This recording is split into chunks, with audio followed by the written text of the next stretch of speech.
Okay, and here we are. Adam, what's happening? Well, I'm in awe of the footage, the preamble footage there.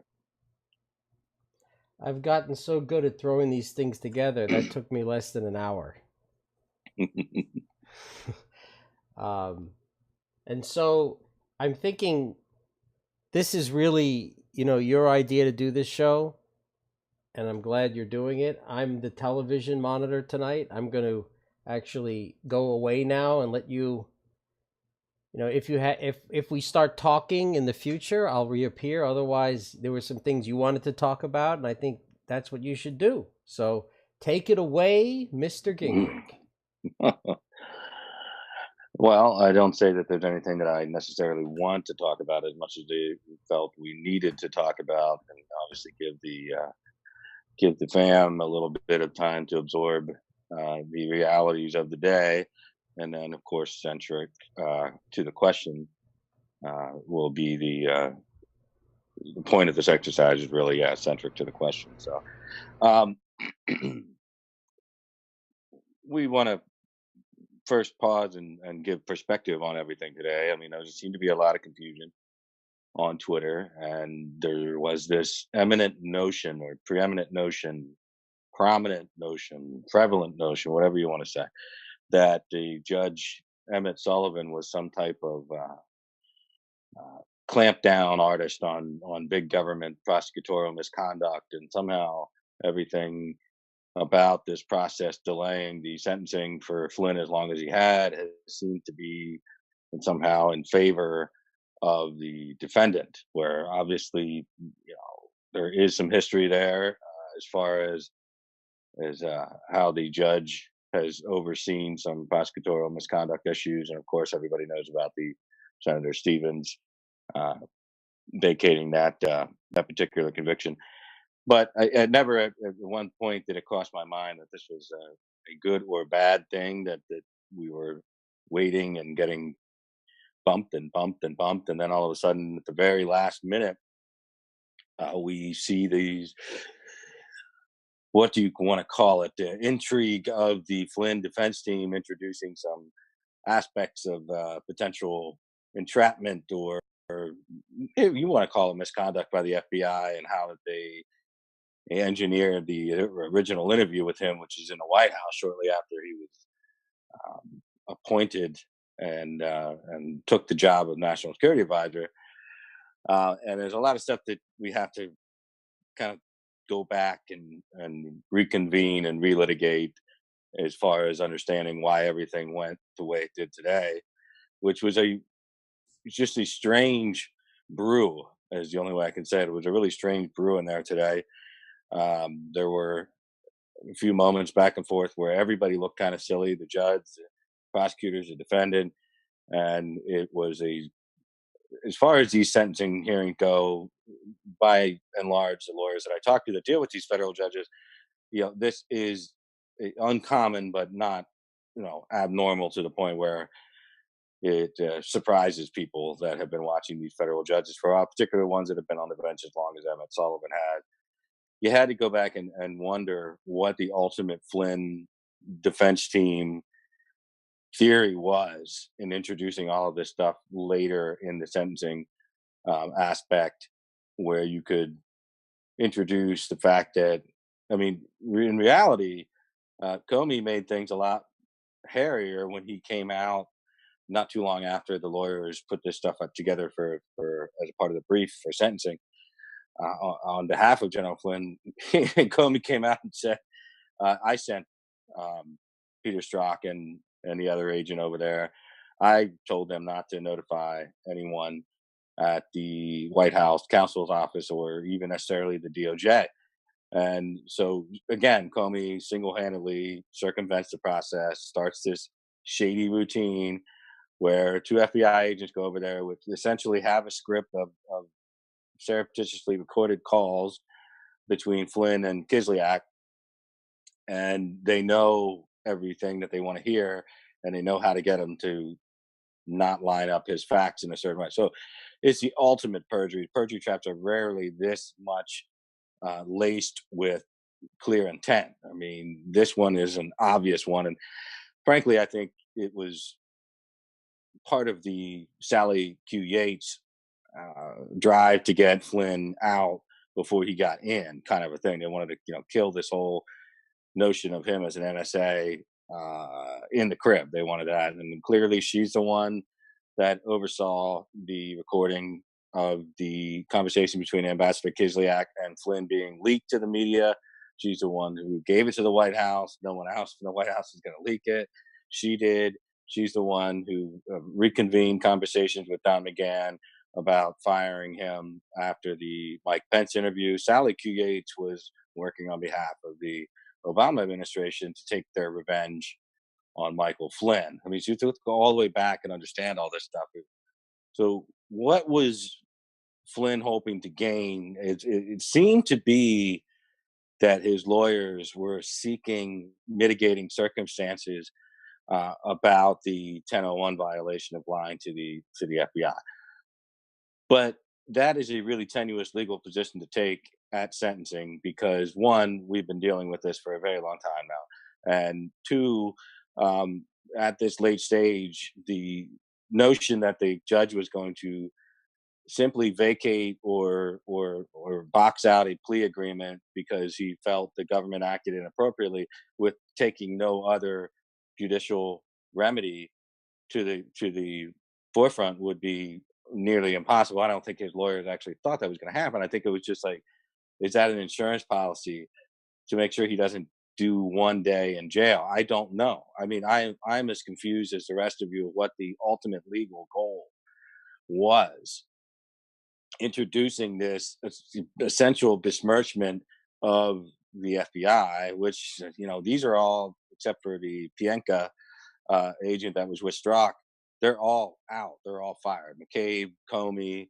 Strzok, they've all been fired for leaking and lying and being less than candid. And every major player in this game, as far as getting and Sally Q. Yates was fired for other reasons, preliminary reasons that were lined up with not taking up his travel ban. But she was going to be fired anyway. Of course, you don't keep people at that high level of position at DOJ. You have your own people come in and get rid of them. So I was really confused, as most people were. I was not expecting a vacated, you know, sentence. I wasn't going to set aside sentence of accepting a plea and then setting aside is not something a judge can do in a single motion. I mean, the judge can basically say to you, "Hey, listen, do you want out of this plea? I'm going to let you out of this plea, um, and you'll be able to introduce everything you produce in this brief will be able to be introduced as evidence. And the government, if they want to move ahead with prosecuting this charge in an open court, you have a chance to defend yourself." And of course, the immediate answer from the legal team from Mike Flynn is no, no, no, we don't want that. We don't want that. And then they have to go on record in front of the federal judge saying, "Do you believe that you were entrapped by the FBI?" And their legal team said, "No, we were not." Are you making any statements that you are less than culpable for your original transcripts that you're saying were lies? And they're like, "No, we're not changing any of our story. We definitely lied. We just want to move on."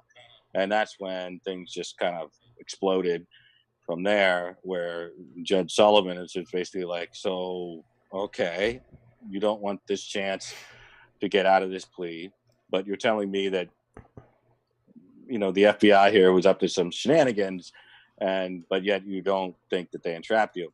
And from there, he went into the brief that was supplied by special counsel, and then of course, it was a completely different picture painted as to how the whole process went.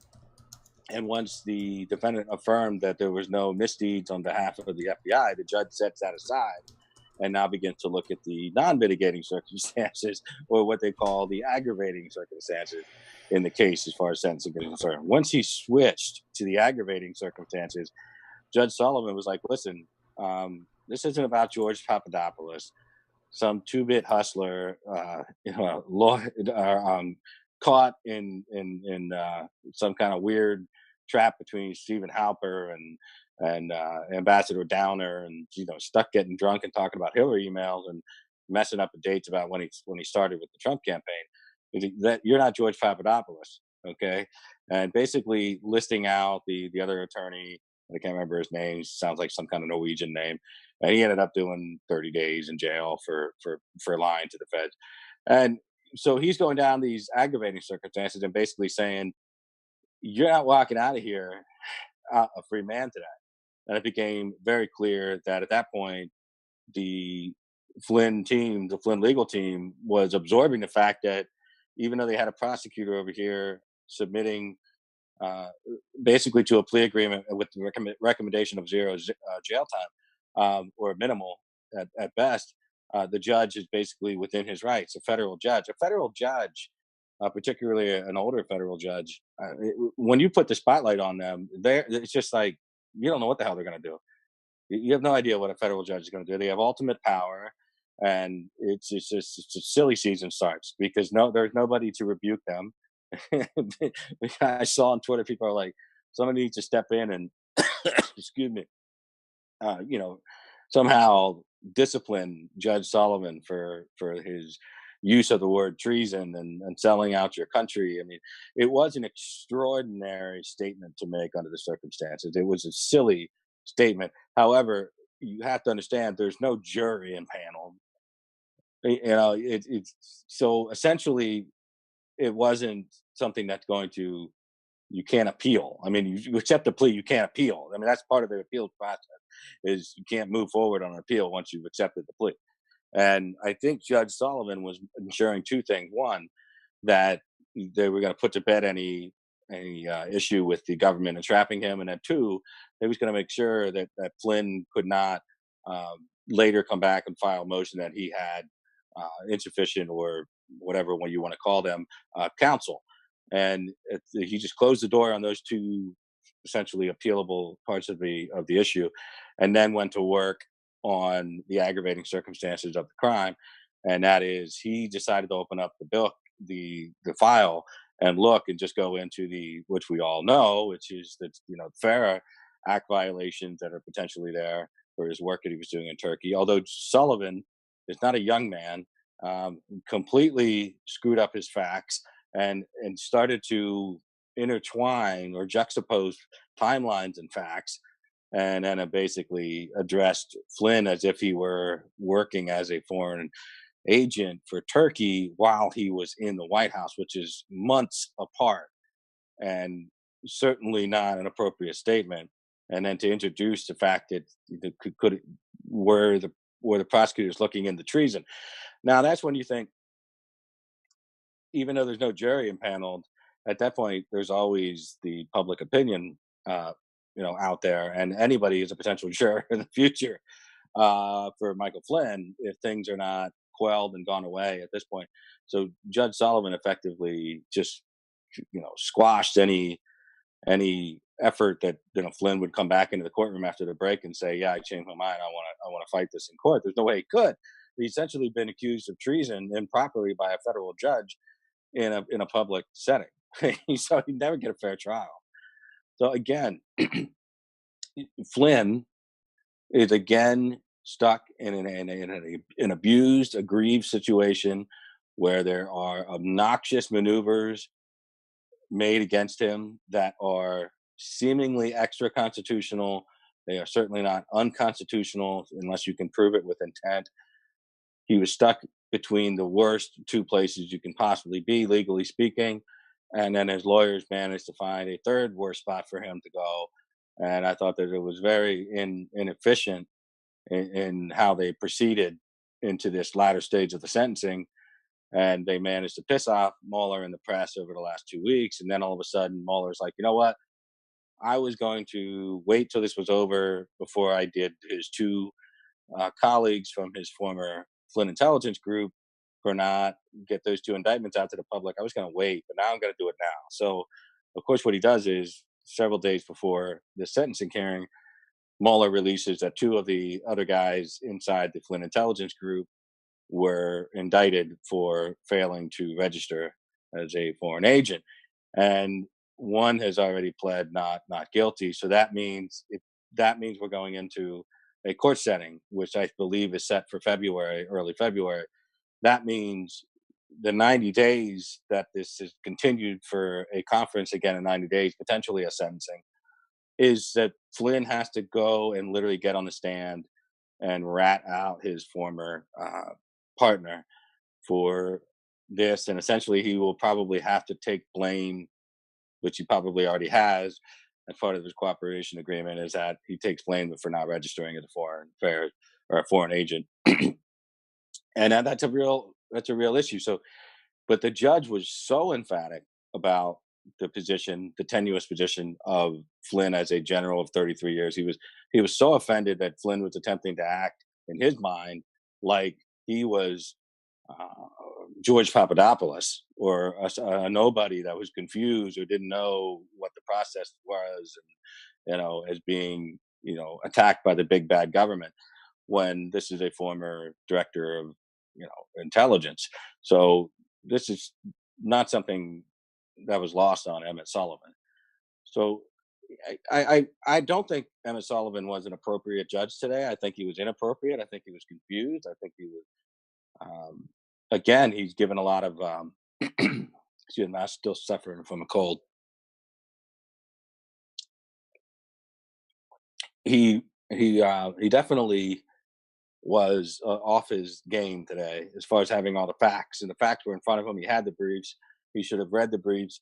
He should have known what all the facts of the case were, and then he began asking questions as if he did not read any of it, and it was bizarre. He certainly took the Flynn attorneys and the prosecutors off guard. They didn't know how to respond. The prosecutors were caught flat-footed, saying, "Okay, all right, so he lied about a call that wasn't illegal. This doesn't make any sense to me." And he basically said to the prosecutors, "Was there anything illegal about this call that he made?" And they said no, other than maybe a Logan Act violation, which of course, the judge rightly remarked, no one's ever been, oh, you mean that 150-year-old law no one's ever been prosecuted for? And they all laughed, blah, blah, blah, blah. That's exactly what went down in the courtroom. So he's mocking the prosecutors because the prosecutors clearly had nothing on Flynn unless they went around protocol to get him in his White House office to talk off the cuff about a script that they already had handed to them by intelligence sources, did not tell him that they were monitoring his calls. So it certainly was a awkward, and Judge Jack Posobiec said the judge seemed like he was trying to help Flynn. No, not at all. Not at all. And I think I did catch a little bit of what Jack was saying at one point, which no, not at all. There was nothing there that to help Flynn. Emmett Sullivan was saying to him, "Listen, buddy, you're a 33-year general, 33 years in the armed forces. You've been a director of national intelligence. You know the game. And if you are telling me that you were duped into talking to two FBI agents without a lawyer present, and that's your argument, then you're going to have to fight that argument on your own merits in court and withdraw from this plea agreement and move forward. And I'm giving you that opportunity right now with a clean slate." And of course, they jumped up to say, "No, no, no, no, no, we can't do that." So, and then he gave some 90 days to rat on these other two guys that he worked with, make sure they get convicted. And he also give 90 more days for Mueller to decide if he wants to squeeze the shit out of Flynn one more time. I guarantee that 19 interviews that he's already had with the special counsel's office is going to turn into 21, 22, 23, 24. He's going to continue to go and squeeze and squeeze and squeeze because what you saw today was absolute fear from the Flynn camp that he would serve time in prison. I'm to be explicitly clear here. The judge said you're not walking, basically not walking out of this courtroom with a sentence less than the others who have been sentenced for 1001 violation. Is you are a figure in the White House. You were a general. You swore an oath. You know your way around. You are no daisy, and you got to do a lot better than you were tricked, duped into by a couple of freaking FBI guys. So ultimately, if you want to figure this thing out, you've got to go all the way back to the conversations that he's having with Kislyak are not inappropriate. They're not even inappropriate. You can have them before you're sworn in as an administration. It's customary to do so. There's nothing to it. John Kerry is not in any office whatsoever right now, and he goes over to the Middle East and is trying to broker side deals on the Iranian deal that we pulled out of on behalf of America when he is completely outside the government. I mean, if there was a more clear case of a Logan Act violation, I've never seen it to what John Kerry's doing in the last 6 months. So it's laughable. So Flynn appears to me as in, he was swimming out of his depths when he got into that office, and he made some mistakes. And there's no way in hell he should have sat down with two FBI guys. I don't care how much they schmooze you and say, "Oh, we just need to clear some things up," blah blah blah. He should know that. He should know that that's not protocol. He's been around a long time. He should know that it's not protocol to send over two counter intel guys from the FBI to come interview in your office. That's not protocol. One, because they don't come bearing letters of classification so that they can talk about classified conversations you're having abroad. So, one, Flynn should not have been willing to share any information with them without checking with the White House counsel, or at least a counsel of the NSC. I have long been befuddled by that. I don't quite understand what he was thinking. And then it was a series of miscues and disasters after that, which is backtracking, paying attention to the media too much, getting a little nervous, and Trump makes these categorical uh, statements about no, there were no tit for tat phone calls with Russia. No, there were no this, that, and the other thing. There wasn't anything like that from my administration. And Flynn starts thinking, I want to walk back my things that I talked about with Kislyak a little bit, so nobody gets too hyper and hairy about it. And then somehow or another, between the Mike Pence office and Flynn's office, they get this different version of events between the calls. And the whole time, Sally Yates is running around with the transcripts of the freaking calls, and they don't tell until after this is all over. So Comey was definitely giving a little bit of a revelation and insight where he just said, "Yeah, I could get away with it, so I did." It was a transition; everything was out of sync, and I just sent two guys over and told them not to tell anybody. And it's so infuriating because, as Trump often alludes to, the prosecutors can play any game they want in the world, and anybody who's not a federal prosecutor is just subject to their rules, and that's it. So they played all kinds of games with the intelligence side, which should have been completely governed by Trump's internal administration, and then they played games in the administration side of DOJ and the FBI that were just between Sally Yates and Comey, which is just completely outside the realm of what's appropriate. So everything that happened to Flynn is tragic, but it's tragic in a way that is it's self-inflicted for the most part.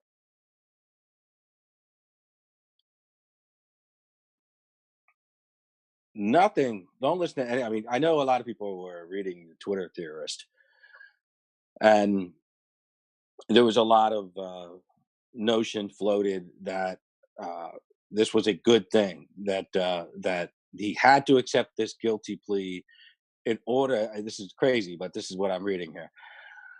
So that all of the evidence that he's gathered in his secret sting operation over the last 2 years, so that it could be introduced as evidence, which is it's totally nonsensical. It doesn't make any sense at all. Anyone you talk to, anyone who was there today, you talk to anyone who knows anything about the law, when you get into this part of the special prosecutor game, they will tell you that Mike Flynn simply would like to put this behind him, and he would like to not go to jail.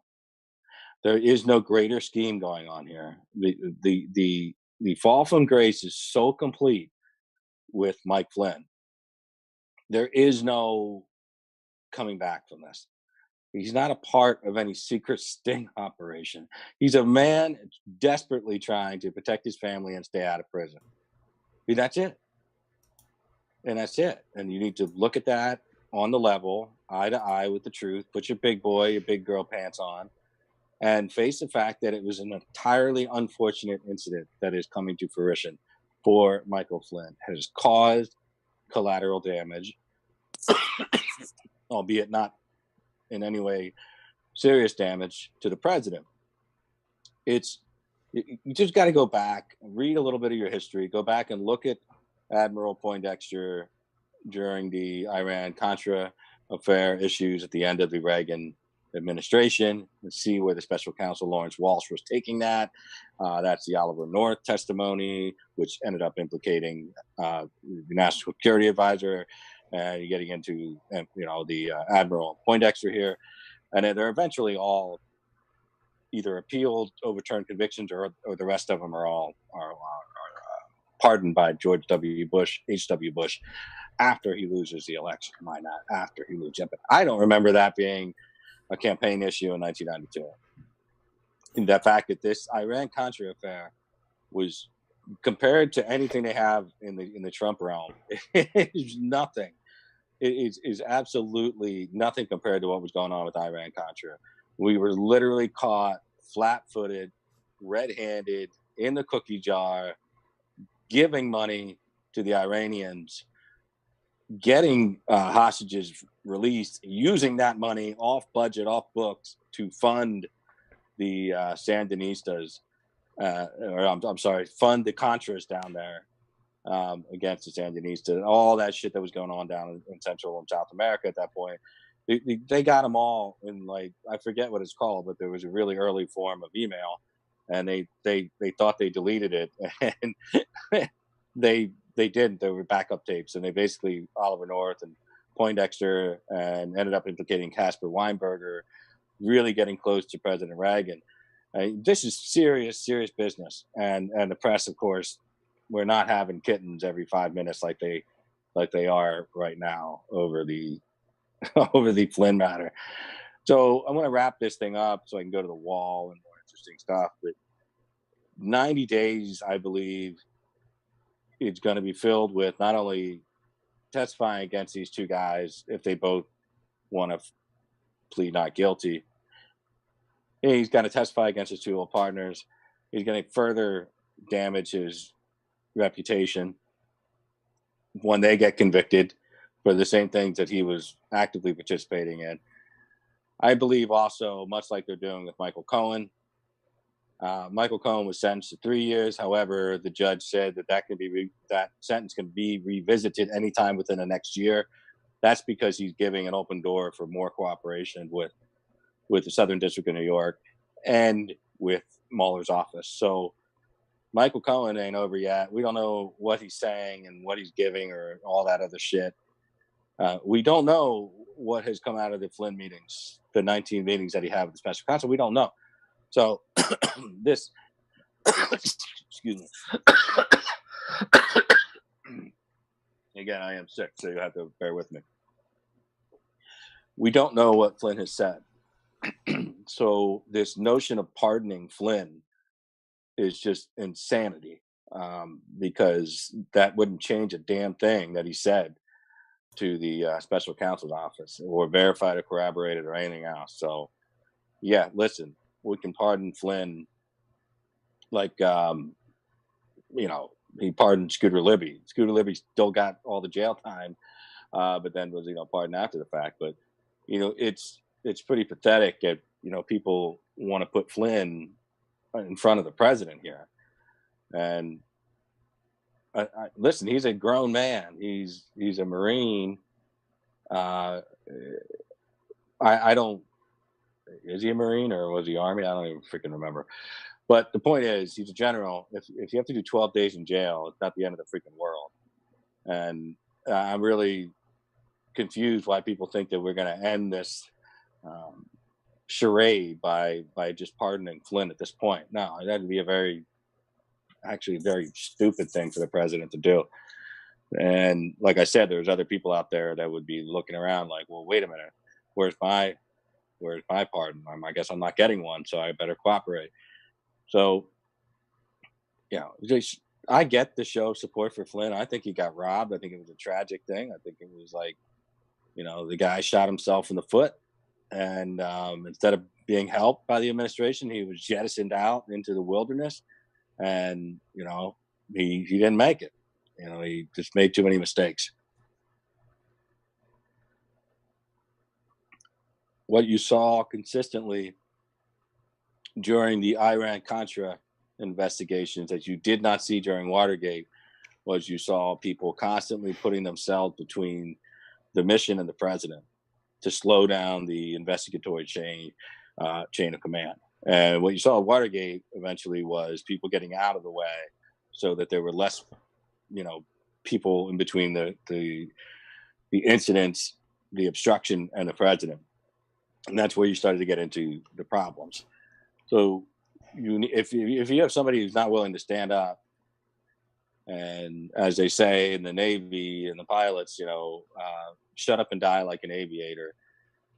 If you can't do that, the chances are you're not entirely beneficial to the president. So we got 90 more days to wonder what they're going to do with Flynn. 90 more days to wonder how much harder they can squeeze this guy before he just absolutely shatters. I am disappointed at the way that this thing has been undertaken by the White House. I am aggravated at the way Flynn's attorneys approach this thing towards the sentencing phase. And I am outraged that Comey once again circumvents protocol and probably the law in order to get what he wants in a rigged game. It's a rigged game. They were already monitoring him during the campaign before he was the national security advisor picked. They were monitoring his phone calls. He was unmasked illegally, or should I say unethically, because it's not a technical illegality. So he was unethically unmasked. His conversation was recorded without his knowledge with Ambassador Kislyak. The fact that he didn't know he was being recorded is another huge mistake. That's pretty silly to think that no one's going to be monitoring your calls to a foreign ambassador that's a non-NATO member, if you want to say it that way. And it's, again, just another silly mistake on this whole front. There's no real silver lining to this. There's no silver lining to what happened with Flynn. Flynn is a cautionary tale now in the annals of history, what not to do. And it's nothing more than another flesh wound to the president. And the press will walk around with this misstatement, utterance of ignorance by Judge Sullivan for a week or two. And they will continue to delineate former campaign manager, former national security advisor, all convicted, blah, blah, blah, blah. They to try to make it look like a mountain of things happening to the president when really, essentially, it's not a mountain, just these molehills that are building around the side. So I am fond of the Flynn family, but there's no different way to slice the bread on this one here. And you cannot put that enthusiasm or even your outrage for what happened to Flynn, you can't put that in front of the president. And it seems like a lot of people on Twitter lately are using the wall and Flynn, not pardoning him or whatever you want to say, or declassifying this John Solomon freaking DIA report that nobody knows what the hell he's talking about or how it would be exculpatory at all. Or let me be very clear. There's no freaking DIA. There's no defense or any type of intelligence by the military that's been accrued that is going to reverse history of him accepting the guilt of lying to the FBI. All right? It doesn't matter. It doesn't matter. It's done. It's done. And the judge was very emphatic so that he could shut that part of this whole dialogue down. The judge now has moved on to, okay, you are emphatically accepting responsibility for deliberately lying and misleading FBI agents. Okay, let's move on to see how much jail time you should get.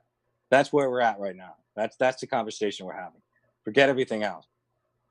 Declassify a DIA document and give it to the judge. It's only further going to enrage the shit out of him, and it's going to be bad freaking news for Michael Flynn. Again, as I've said, this would be a better thing to explore after everything is over, and Trump can set his chief counsel has a subset team that handles pardons in the White House or commutation.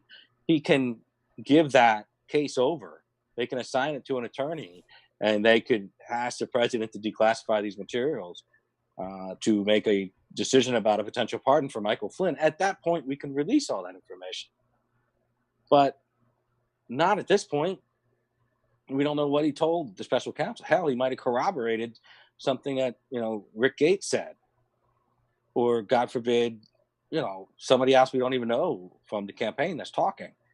So it just doesn't make any sense to me. And I just don't get, I get the love and the affection for General Flynn. Absolutely.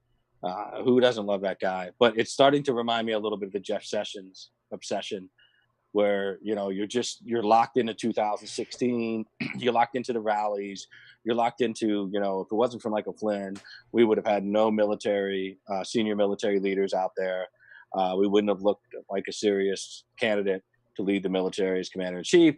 And it's the same thing I heard about. Jeff Sessions was the first senator. He was the first guy out there, at the rallies. It was a big deal. Without him, we wouldn't have won, blah, blah, blah. Blah, blah, blah. Welcome to almost 2019. Welcome to re-election year. Welcome to the run-up to the re-election. And you're still worried about these two guys and not the president. And you're talking to the wrong guy. You might want to jump out of this scope.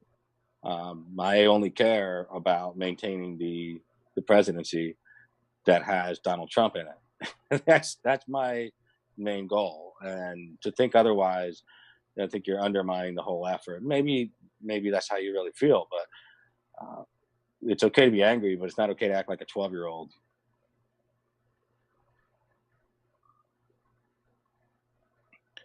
So you can see Glenn's doing some moderating here. My producer is blocking, which I appreciate. I'm only blocking the porn bots at this point. Okay. But I have a question for you, Adam. Yeah. Flynn. He was taking money from Turks at a time that he was working for the government, right?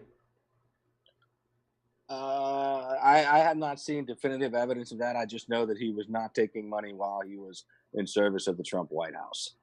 Okay, so while he was working for the president, there are no allegations that he was taking money from foreign people. None, which is what the prosecutor had to correct the judge on today. I read the mea culpa of the judge. It was rather astonishing. I've made fuck ups like that in my life, and it's always like a mixture of humiliation and anger that you have to issue those. Well, somebody who wasn't drunk told me that actually what I said was wrong, and I didn't mean anything by the vicious lie that I said about him, but because I'm the judge, there's nothing you can do about it. Yeah. Yeah. Yeah, especially in a really intense setting like that. That judge did not want to have to eat his words. He did not want to. But he did. And just because it was that egregious that, they had to stop the hearing, and the prosecutors had to go back and just say, whoa, that's totally out of left field. And that is not something we put in our brief. And that is not something that we're maintaining. It is not something he's cooperated on because we've never accused him of it. And so, no judge wants to, especially a judge that was appointed, that long ago under Reagan, wants to look like he's going soft upstairs. They all like to basically throw off that curmudgeonly, superior attitude where they don't like anything either side is doing and blah, blah, blah. And he got caught, getting a little over the top, a little theatrical. So that kind of singed his little gray ball hairs a little bit. And but again, it's not as if there was an impaneled jury. It's not as if this is a trial. It's not as if that statement is going to be subject to appeal once you accept the plea. I mean, that's part of the plea is, oh, I am pleading guilty and I cannot appeal this, whatever my sentence is. I mean, that's how it works.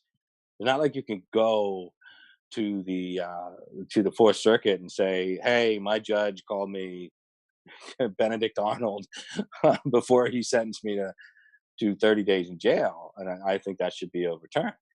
Uh, that is a hurdle that is, I don't think, attainable. So I it was agree, given that the precedent is that Richard Nixon declared that Charles Manson was guilty before the first day of his trial, and that was never used successfully. I mean, if the President of the United States is going to say you are guilty before a judge or a jury gets a crack at you in your case, and that was not usable, I have very little faith in that type of thing. no, you shouldn't, and it's like move on time to a certain extent. But the Trump base, I think, is going to linger over this now, and I don't think it's going to be healthy. And it's just going to feed into this narrative that Trump is essentially helpless, and he's allowing these things to occur. Trump didn't allow two FBI agents to strut into the White House, into the West Wing, and talk to his NSA without anybody knowing that it was happening. I mean, that was not Trump. Trump could not stop any of this except by preemptively pardoning Flynn. And that would have just opened up oh my gosh, a tidal wave of obstruction charges. And I don't mean obstruction charges, criminal indictments. I'm talking about obstruction charges in the media by the Democrats. And you need to go back. Stop telling me on Twitter that it's the ultimate constitutional right for the president to pardon somebody of a federal crime. No shit, Sherlock. That is not in any way preclude. That does not in any way preclude the Democrats from issuing it as an article of impeachment for obstruction of justice. Well, yeah, they can't do that. It's constitutional for him to do that. Well, it was deemed in the past that constitutional exerting of special executive privilege over documents too, just like Richard Nixon did on his tapes. But the Supreme Court eventually said, "Fuck you, you're giving them up," and that was put into one of the articles of impeachment for obstruction. So it's not a court. It's not a court of law. It's high crimes, misdemeanors. All right. It's like whatever they want to jam in there and tell themselves is a violation of that, they're going to do. Just like they may choose to say firing Jim Comey was an obstruction of justice, even though every lawyer in the world says it wasn't. That's not going to stop the Democrats from tying together a narrative that he was fired, stop, or to in some way stunt the Russia investigation. And they'll put it in as an article of impeachment, and they'll vote on it. That's the extent of how much it has to have merit. So a lot of silly people out there, and they're angry, and I get it, but you can't fight back without facts, and too many people on our side fight back with no facts at all, and or worse, they think they have facts, and it's totally wrong. So this notion of pardon Flynn, pardon Manafort, pardon anybody else theoretically we find out is going to get indicted, and then declassify everything. That is like a recipe for complete total meltdown. That's like the end of the presidency. Even if we don't get impeached, we have basically pissed all over decorum and normal protocols to the point where Congress will turn against us. It's just when I see people tweet stupid shit like that, it aggravates me because this is a game to the death. It is a game to the death we're playing here, and you're fucking around and trying to come up with all these scenarios where we can just get rid of this whole thing. They have boxed it in to where it's impossible to just get rid of it. We can't shed it. You have to fight through it. You have to fight through it and win the other side. And we need public opinion behind us because that's the only thing keeping the congressional presence behind Trump that we have, which is not great right now. And that helps me segue into the next phase of our discussion. Why a lot of people are disappointed today is because they heard that the White House is moving off their insistence of $5 billion in the spending bill for the wall. And then you might ask yourself, why? Why? Well, I'm going to tell you why. Not only are we miles away from getting 60 votes in the Senate on a shutdown, no matter what, we can't even get a slim majority of what we have in the lame duck Republican-controlled House to get $5 billion on the books. We don't even have the votes for that. And I think that's finally what McCarthy told the president today. So why fight a shutdown to get 8 Senate votes you're not going to get, 9 Senate votes, if you can't even get the votes in the House for the $5 billion? It's just, it sucks. I mean, the whole thing freaking sucks. So the downside here is by not doing it now, by pushing off, I don't want to do a CR to September. That's craziness. I mean, they shouldn't do that unless they can work out a side deal where Trump gets to reprogram some monies with the budget that he can put towards the border. This is another thing where people are emphatic and wrong. They're emphatically wrong. I don't get it.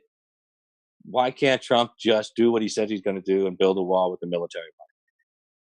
Well, because of a little thing called the appropriations process, every dollar appropriated to be administered and executed by the executive branch has to be appropriated by Congress, and it is appropriated in a line item manner. There is no line item right now for build a wall. Does everybody understand that now?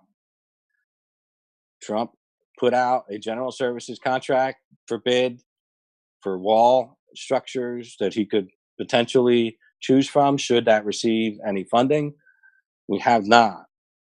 The current funding attached to Department of Homeland Security and the Border Security explicitly says and states that he may not use it for any structures not currently approved by Congress under the previous Border Security Act, which is the fencing and the scalable 20-footers that you see in the San Diego area. So he can't. And if he tries, they'll sue him and the Supreme Court will back Congress.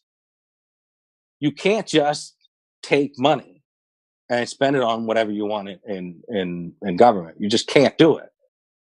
So Trump is asking his own internal lawyers throughout the administration to come up with a legal way to take something out of the Army Corps of Engineers, Army, DOD construction budget and put it towards the wall.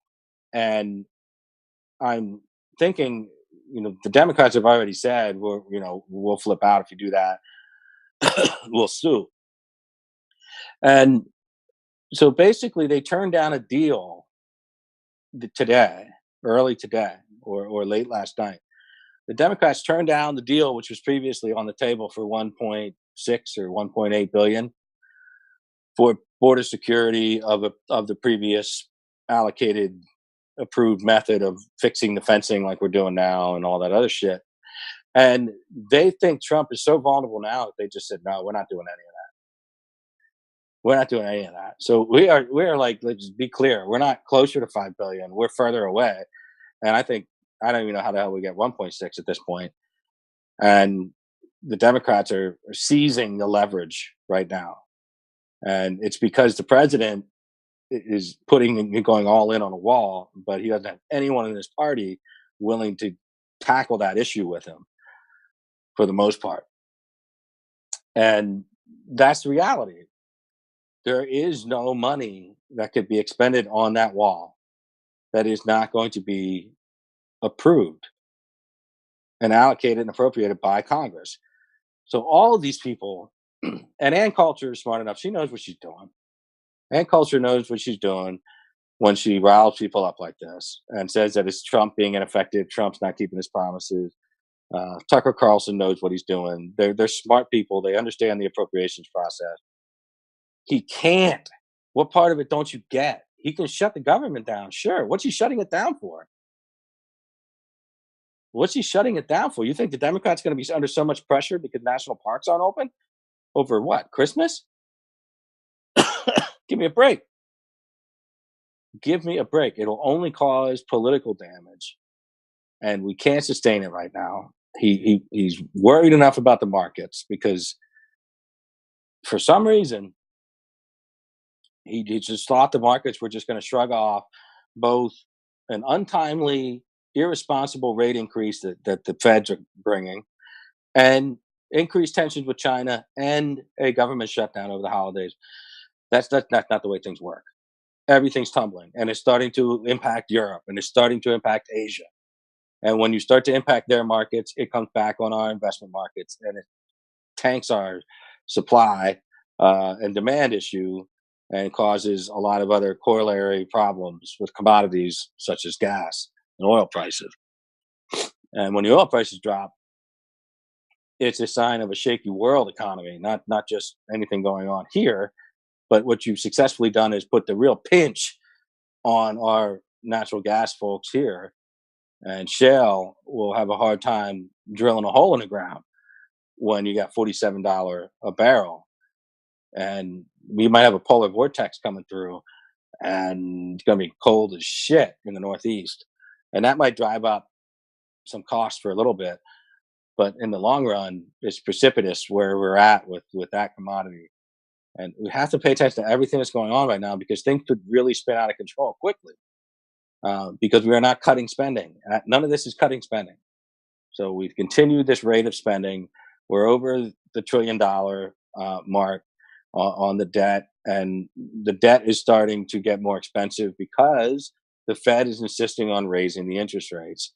So we have record level consumer debt in this country, and all of a sudden they're going to start to see their APRs go up.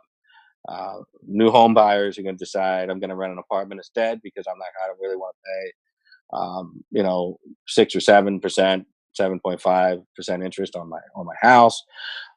It's just, and then that's going to take down all the other industries that go into new home builders. So Trump is in a really tough spot right now, and this is all before the investigations that the Democrats are going to unveil in January, like presto. And I just get frustrated because people are frustrated about the wrong things right now. You got much bigger problems than whether Mike Flynn is going to have to do 12 or 14 days in a jumpsuit in a federal prison.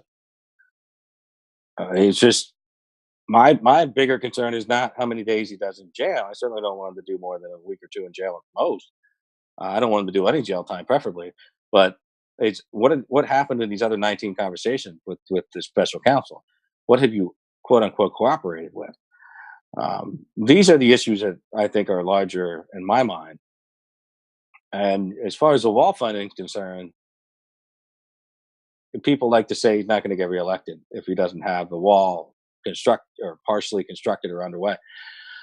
I think the only leverage that gets us actual wall funding is if it is a streamlined collapse of Obamacare. And that is the only thing that could put, between now and the election, could put actual wall funding into play, is to make concessions on restoring some aspects of Obamacare by law and getting Republican support and Trump to sign it. It's the only leverage he's going to have to get actual wall funding for the foreseeable future. It's just not going to happen. So I want everybody to understand expectations here. And if you're ready to shrug your shoulders and say, well, I supported him and he didn't keep his promises, so he's going to lose. Think about what you're going to lose as a citizen by Donald Trump leaving office in 2020. It's just going to be mind numbing to what reversal of fortune we will have in this country and reversal of personal rights, liberties. They will come after with a vengeance.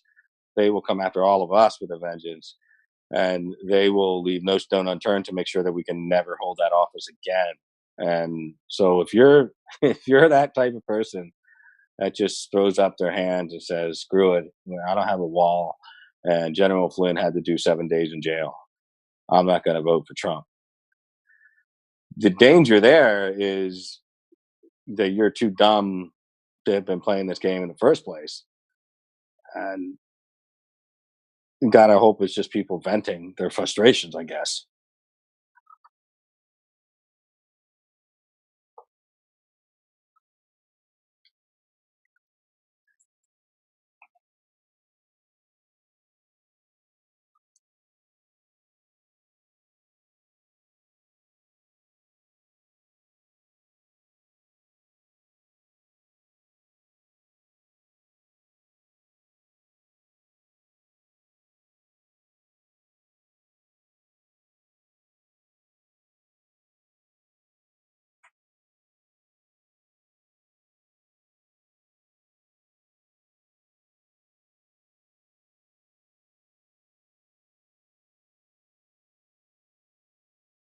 I'm scrolling back here, folks, to see some of your questions that I missed.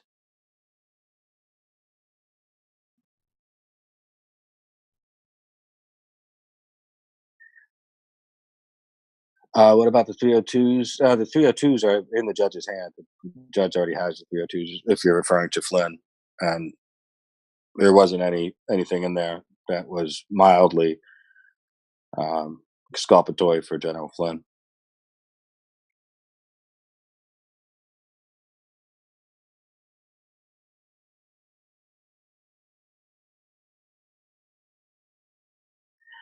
Yeah, to the extent of how much Trump is fighting, how much more could he fight? I don't. I'm not quite sure how much more he can fight. The leverage with declassification, as I've mentioned many times, declassification leverage must be retained for when they open up the investigations in the House, and that is certainly a cudgel that can be used for the president at that point. Using it now would be a real waste. That would be, yeah, it would just be a waste.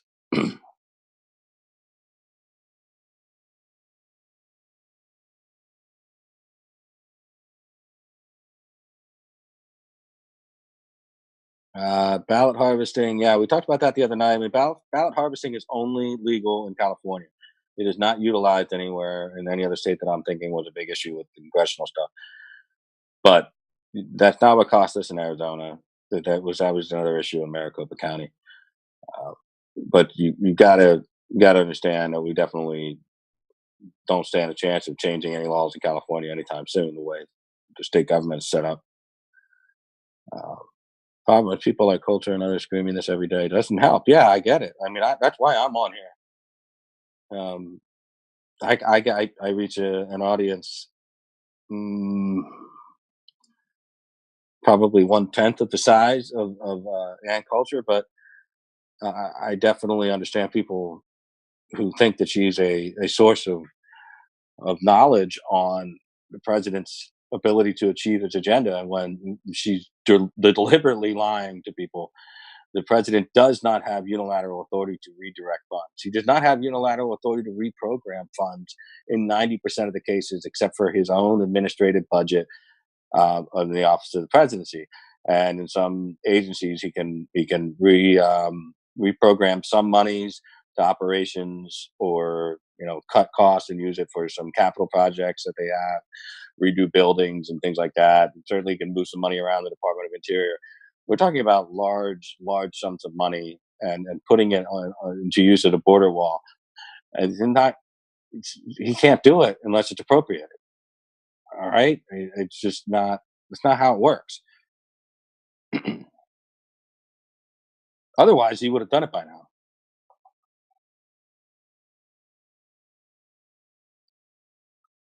To a certain extent, yeah, the whole Chuck Cooper thing after the transition definitely hurt Trump in a huge way, by putting Jeff Sessions in there, Rod Rosenstein. Certainly, that definitely hurt. But I don't want to pin that all on Trump, because what president is going to get too deep into um, picking a deputy attorney general? So I really don't want to. You know, what I don't. Yeah, I don't know why he would fire Rosenstein right now. I've always said he was going to fire him once we get that new attorney general. So I believe William Barr's job will be to fire Rod Rosenstein. Rosenstein. It's not something Trump could ask Matt Whitaker to fire Rosenstein, but then you can imagine the shit that would fly then. And what are we really saving at this point? I mean, whatever Mueller's doing, he's already done. So if you were going to fire Rosenstein, you probably should have done that 6, 7, 8 months ago if you wanted to avoid some of the stuff that Mueller's in. Maybe even that was too late. So again, he took enough shit for firing Sessions, and if he somehow did Rosenstein himself, it would be whew, Saturday Night Massacre shit all over again.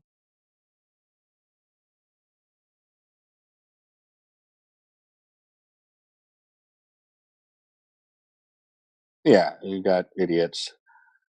Anytime you see smocking, you've got to get troll on your hand here.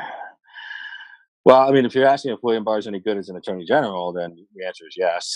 If you're asking if he's going to be good attorney general for us and our issues that we need addressed, I don't know. I don't know. William Barr has been successful and was successful in basically crushing the Iran Contra investigation into Reagan and Bush. So he has experience with this. God knows he does. We'll see what that translates to in this administration. There is not. Yeah, I mean, Uranium One is just. I think is one of the worst shiny object theories that people have. Uranium One will never be a convictable case. You got to have very clear intent. You got to have money changing hands, and people saying, "I'm going to do this for that." And it's the same problem we have with prosecuting the Clinton Foundation. Is you have to catch them red-handed, doing favors for the exchange of money, and if not, you're going to get the same issue we had with her saying that her emails that she deleted were not work related, even though we'll never know. 33,000 emails is gone.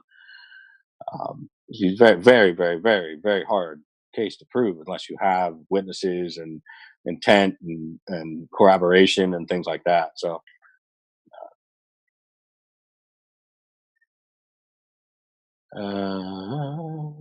Trump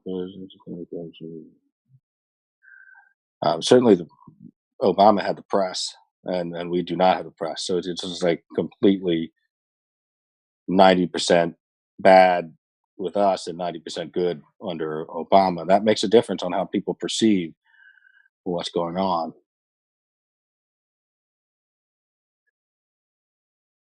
Yeah, this is not uncommon as far as Mueller being, 19 months into this. This is not uncommon. This is not too dissimilar from the time periods of Lawrence Walsh, and not too dissimilar from Ken Starr, and just sucks. This is why we got rid of those laws, so that if you had a president, that they wouldn't they would have their own DOJ that wouldn't put their president through this. That was why the law was allowed to sunset, so we would never have to go through it again. And instead, what could never have been thinkable or feasible happened because of Jeff Sessions. It was never supposed to happen this way, again, ever, because that's how horrible it is for your country to do this to its own executive. And there's no way in hell a special counsel should have been appointed for this. There was no evidence. There was nothing. Essentially, Rosenstein could have overseen it himself, an investigation into this. He could have appointed a so-called John Huber to look into it. Instead, he went the drastic route of a special counsel, thereby let loosing the genie from the bottle, and you can't get him back in. Very frustrating.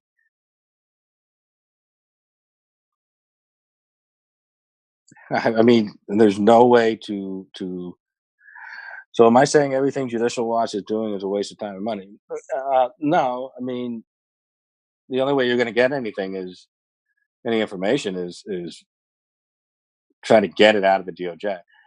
But you're fighting our own DOJ for information. So, what are the chances anybody's going to want to prosecute the Clinton Foundation when our own DOJ doesn't want to even give up any of these materials?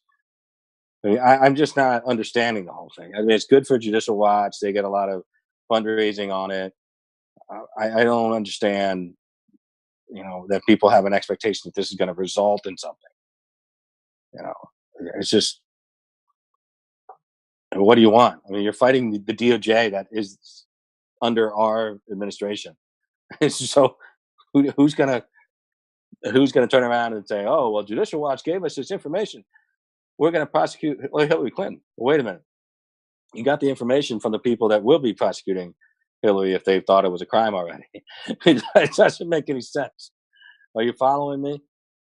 If Judicial Watch is suing the Department of State and the Department of Justice to get files on Clinton so that they can get an investigation into the Clinton Foundation, you're getting information from the entity that would prosecute.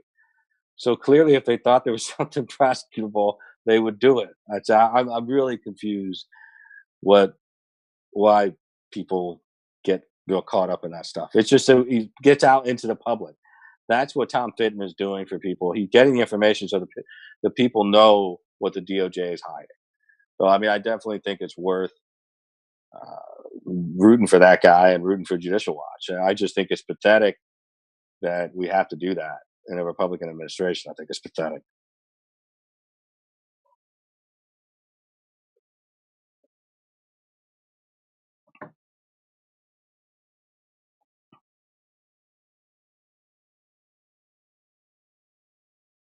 Yeah, certainly not a great optics week. Fortunately, going into the holiday week ahead, we have basically 3 weeks now to pull our shit together. Another saying I will never understand. Um,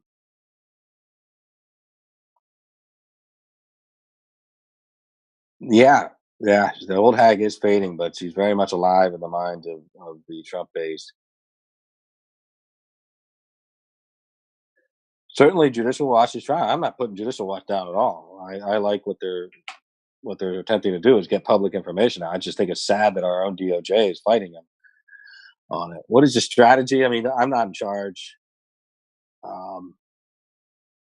not in charge, but my strategy at this point would be to do a temporary CR, wait till the Democrats are in power, and then I would push hard on the immigration issue in the coming year, and use that to play offense on them, and that is the clear way forward. I would continue as these investigations open. I would fight off all the subpoenas. I would hope to have William Barr in there. He hopefully, early February at this point, and just start beating off, fighting off, fending off all of these subpoenas from all these oversight committees that want to take a bite out of our ass, and certainly Barr is more than capable of doing that. At that point, Rosenstein will be, you know, on the way out. My preference, as I said before, would be slide Matt Whitaker into Rosenstein's spot as deputy. Not sure if that's something that William Barr will be comfortable with. He may want somebody of his own choosing in there. That might be easier to get through the Senate because Whitaker probably will have a hard time getting through the Senate. So I don't expect any long term issues with getting Barr confirmed in the Senate. So that is a big step for us. That will put pressure on Mueller to you should get out the pot on unexplored avenues of investigation, meaning wrap up what you have. If you think you've got something else, I need to see it and approve it. The bar will take over that role that has been just not done at all by Rosenstein. I mean, Rosenstein has basically just vacated the office and vacated over any oversight to Mueller, and has created a monster that cannot be contained at this point. So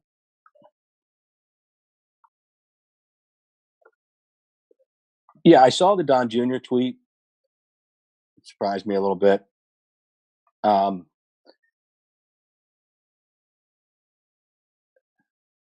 I really don't think you should be worried about what Seb Gorka gets mad at you for.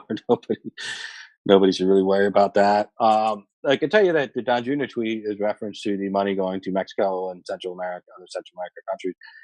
I think it's roughly 10 billion, and that is, I assume, coming with some strings attached that the Mexicans will agree to keep them down there in on their side of the border and facilitate some of these asylum procedures for applying down there, as opposed to letting them come in here and we have to track them down and house them and do all that shit. It's better for them to apply on the other side of the border. I'm assuming that there's an agreement made with the new Mexican president on that. Otherwise, that would seem to inflame the situation with people wanting 5 billion for start the wall and then not getting any, and 5 billion goes to Mexico for relief. Is certainly Don Jr. by tweeting that out is giving people the impression that things are worse than they really are. So, yeah, who knows if we can trust this guy down in Mexico? I don't know. I hope so. I don't know. I really don't know. I think he's off to a strange start for a socialist, cutting the budget in Mexico. Yeah, see, I don't know, Queen. I don't know. That's always the risk you run on that thing. Um, my intention for coming on was to a clarify the issues that were involved with the Flynn case, and b just remind everyone that the people that are telling you that Trump is failing to get the wall done, that's uh, not really his fault right now. It's kind of like blaming the race car driver for not winning the race when you didn't bring him a car. He has no team and no car. I don't know how you expect him to win the race. The Republican caucus in the House is a lame duck. They're already dead in the water. They've already lost office. All they have to do is put pressure on the Senate by passing a $5 billion um, measure in the Homeland Security bill, and then put the pressure on the Senate and tie some goodies in on some other CRs, and they can't even get that done. And that's the real reason why the president is moving on from shutting the government down. It's not him. Yeah, it's the weakness, the cowardice of the Republicans. And I already did like an hour on Flynn, so you can just kind of replay it if you want to.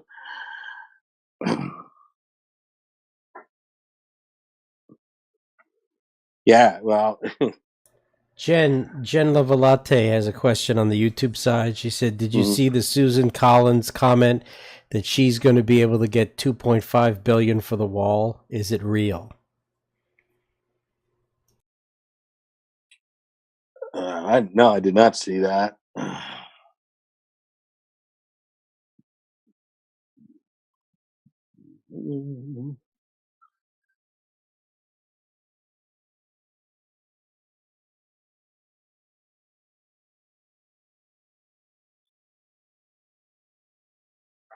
The only news coming up on Collins is her quote unquote receiving harassing voicemails about Kavanaugh vote. Yeah, why are we still talking about this? Kavanaugh's ethics investigation complaint was dismissed in its entirety by the judicial panel. So, one more nail in the coffin of that talking point for the Democrats.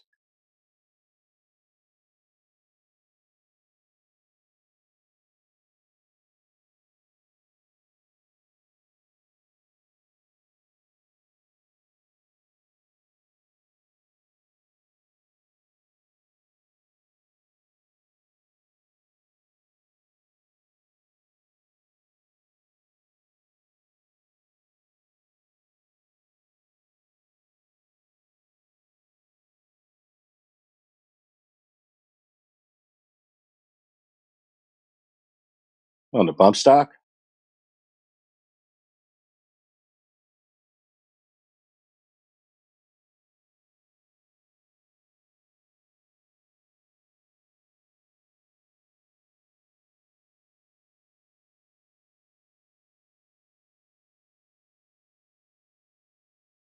Mhm.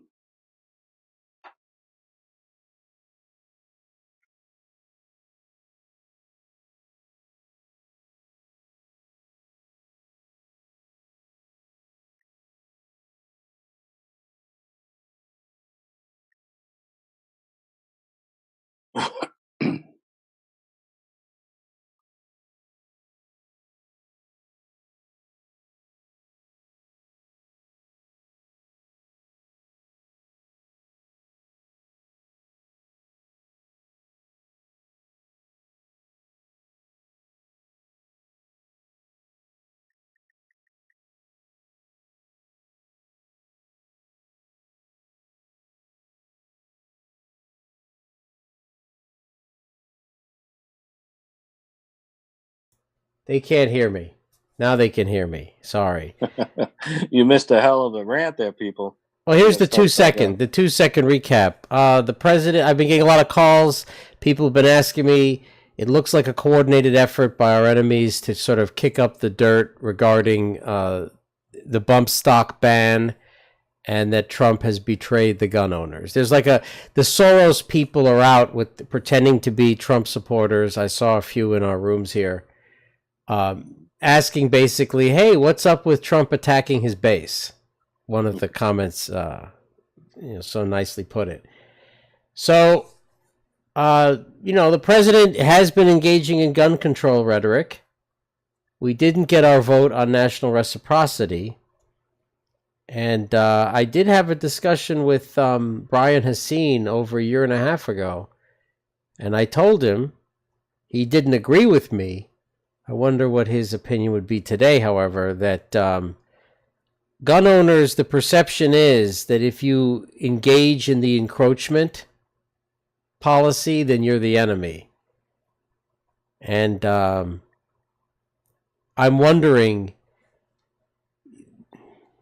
is the president aware how tenuous it is when you're out touting gun control when the people that helped get you elected haven't really, we haven't really seen any action other than gun control at this point. And you could say, but we've got the 2 Supreme Court judges.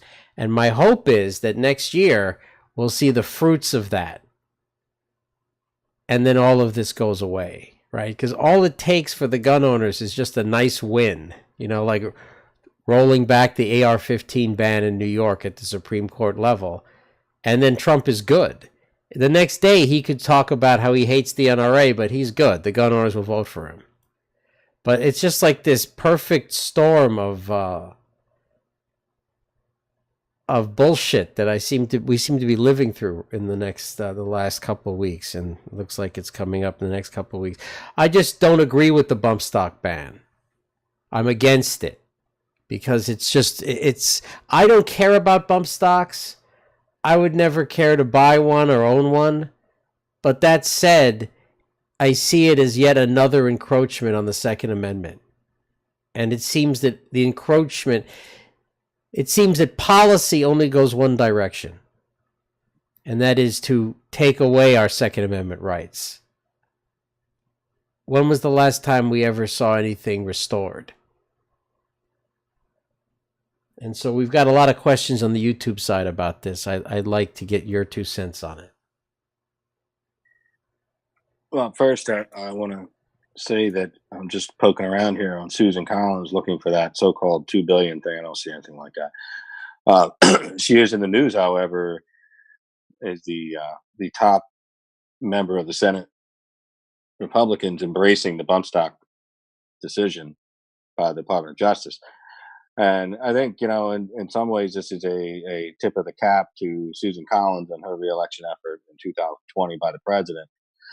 And then, of course, I'm getting, I haven't gotten any complaints about the bump stock stuff personally, but I have got a lot of people that are kind of shocked that the Senate overwhelmingly passed the First Step Act.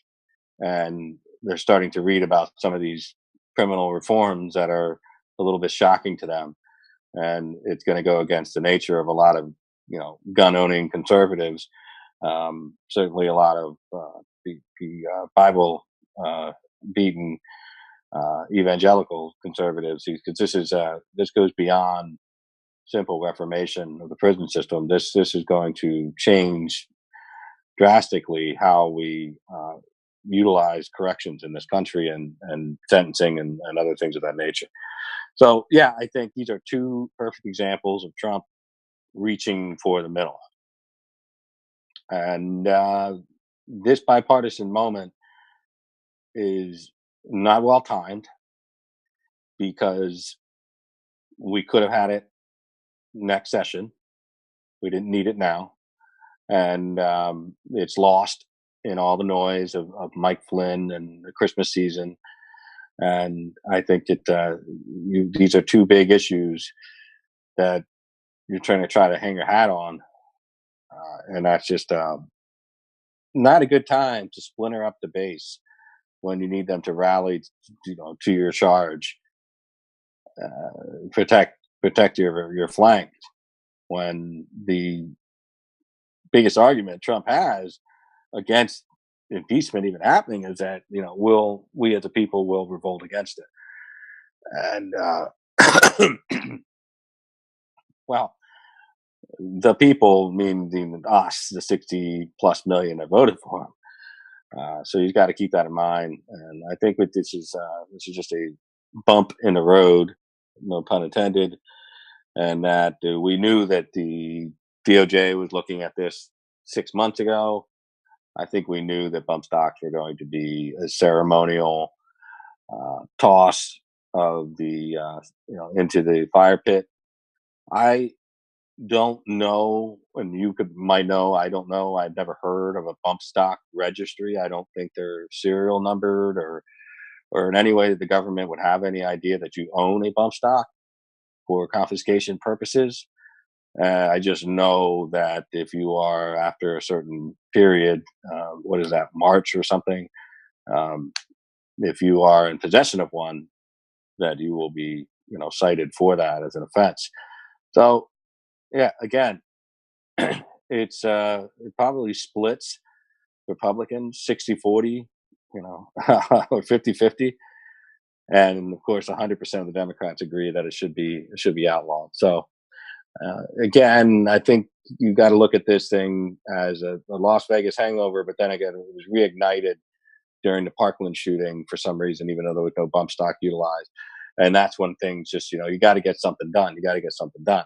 And if that is the something done, then it's certainly about as mild of a chunk that they could take out of our Second Amendment as they could possibly do.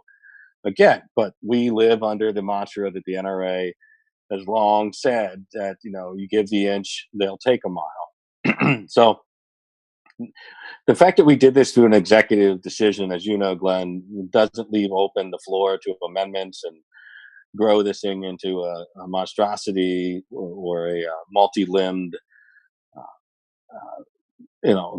piece of legislation. So we've got this as an executive implementation by the DOJ. There's no riders on it, and hopefully it stopped there. But matter of fact, they're suing already. Some groups have already filed suit. So I don't even know if this will stand up in court because it's such a strange way to conduct policy.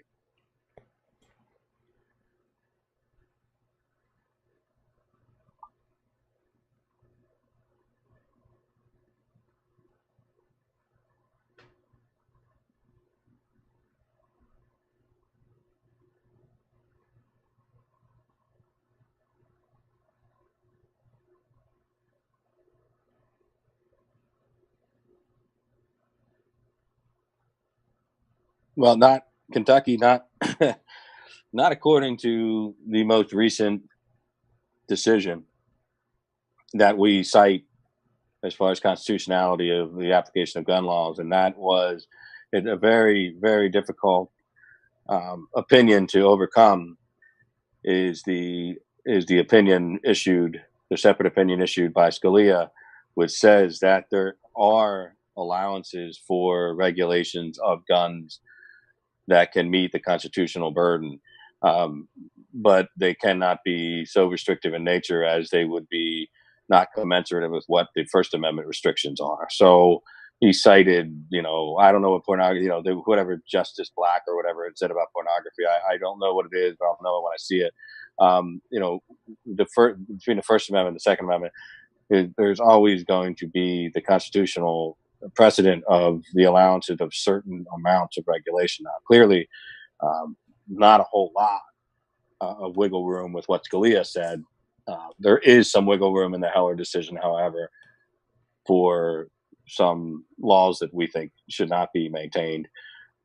Largely, some things were left as far as the concealed carry issues in the cities and things of that nature should have been stripped of their authority and where they were not. So we need to revisit Heller at some point, but we're not. Bump stocks is not going to be the next major Second Amendment discussion. In my mind, it's not going to be.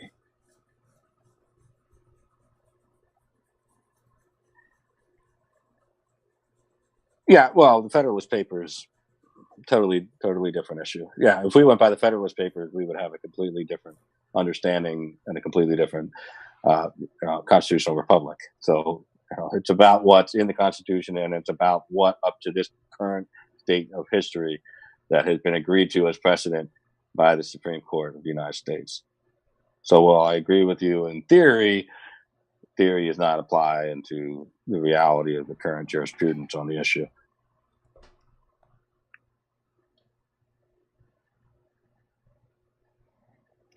But it's an interesting dynamic that Glenn painting this picture of your base is already under an attack of disappointment, a deluge of just like coming up short.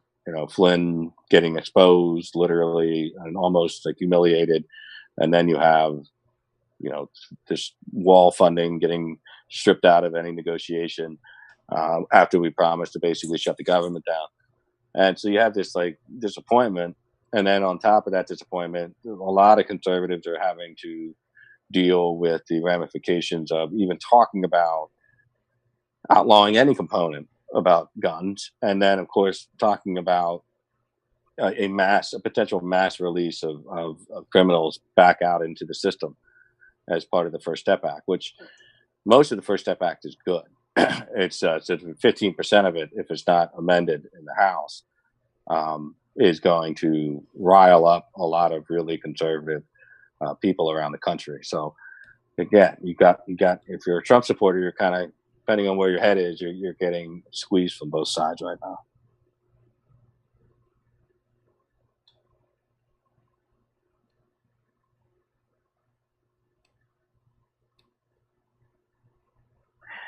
Yeah, I mean, I was just saying, and is that it's just DOJ policy. This isn't a law. This isn't legislation that we were backing. So this is an atypical way to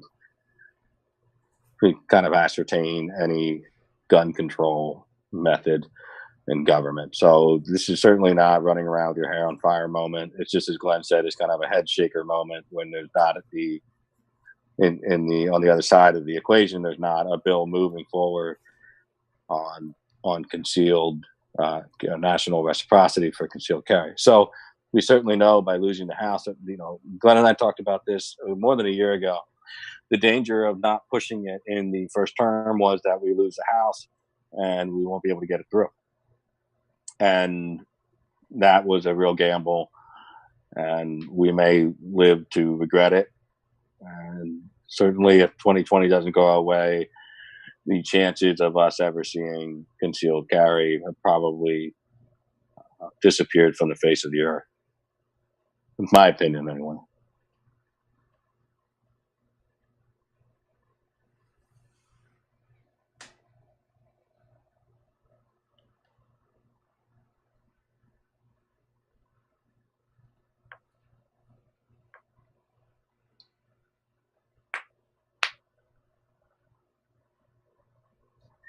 I attribute most of these failures, if not almost exclusively, Fish, to the Republican Party in general. Just being squeamish, feckless, whatever you want to attach to their performance. They just don't seem to get it. The Democrats do. They will go hard. They will win at all costs, and then they will lose big, and they will scratch and claw their way back into power like they did. It took them 8 years to get back in after the colossal failure of Obamacare. But now that they're here, we got to get rid of them again. That's not going to be the easiest thing to do.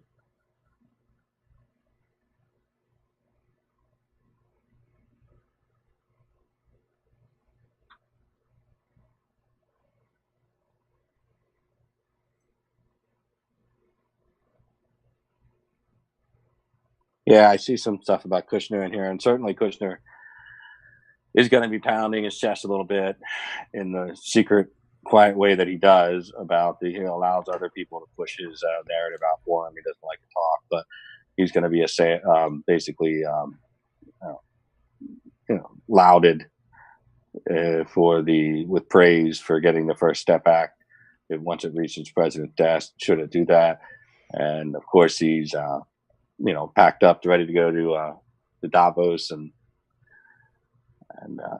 explore some of these trade issues and some of these other issues that we have on the worldwide scale with monetary policy and whatnot. So, if you don't like Kushner definitely probably was a real backer of getting rid of the bump stocks as well. I think Ivanka was looking to do that as well. So if you're looking for a reason not to like Jovanka, as Bannon called them, you've got more reason not to. I don't attribute that much to their mind-bending skills over the president that other people might, but they certainly are influential in this administration. I'm offended by that, Adam, actually. I think it's time I finally come clean. I'm offended that that the president had to tap his family. It's always rubbed me the wrong way. I hate it, actually. I hate that he is he's got all these. It's like, but I hated when JFK was doing with his dumb brother. I don't like it. I don't like nepotism. Never have. And you got to wonder, can you fire your own daughter? See, that's why I hate it. I hate it because can he fire his own daughter? And she's done some things that if it wasn't his daughter, he would have gotten rid of her already. Yeah, I think Ralph is answering that question. I mean, it's just a measure of loyalty and just having somebody at his flank that he just might not be holding a knife. That's a fact of life with Donald Trump. I mean, he's just not comfortable in this environment, because it's his paranoia that somebody's out to get him is actually not paranoia, because they really are out to get him. Even his own staff, it just never ends. So I mean, I don't see those two moving on unless he's reelected. And if he is reelected, I think yes, they will move on quite soon into that picture. My hope is that one of them, hopefully maybe Ivanka, goes to the campaign next year or early 2020. That's my hope. Well, now there's the optics that even if he suspects he made a mistake bringing his family in like this, mm-hmm. You can't just get rid of him. It's the old adage, the worst than hiring a loser is being seen firing the loser that you just hired. So for better or for worse, it has to work out. There's no other way. But I don't like it. I never liked it. It goes against everything I have always, how I've conducted my business during, the 30 years of my professional life. I'm always very careful, My ex-wife worked at the same company. She was hired by the same company I was working at one time.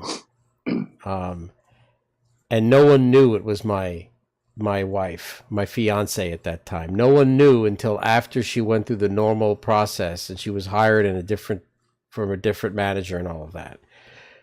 But I didn't want anyone to know, lest that they show some favoritism, right?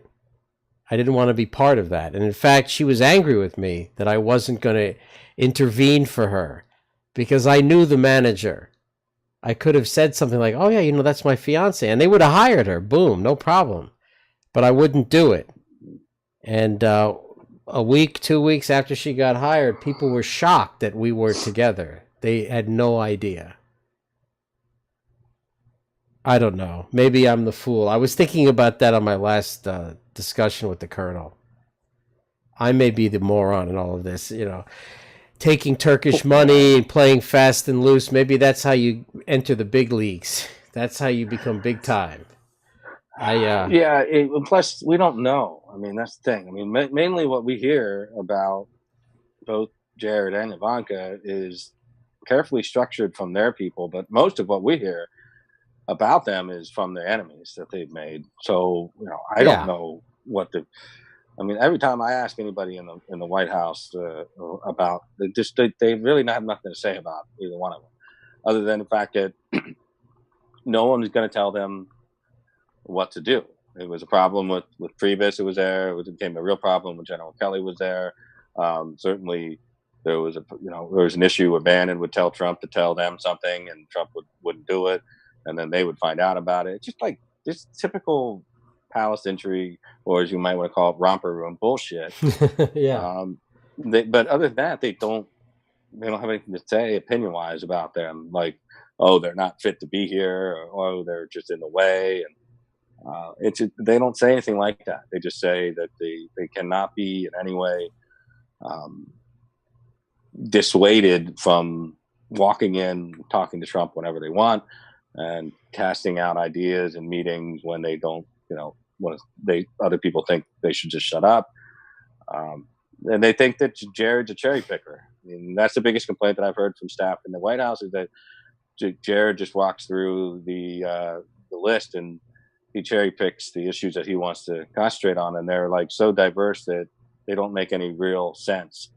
In a normal White House setting, you don't have somebody working on criminal justice reform and the Middle East peace process at the same time. But that's what Jared is doing, and other deals. I mean, trade deals, and it's just like they just don't quite understand how Jared just kind of like drops himself in to all the major policy issues, and that kind of turns some people off as well. Then, I'm not making the case that they're not, that the daughter and the son-in-law I get your point, and are incapable.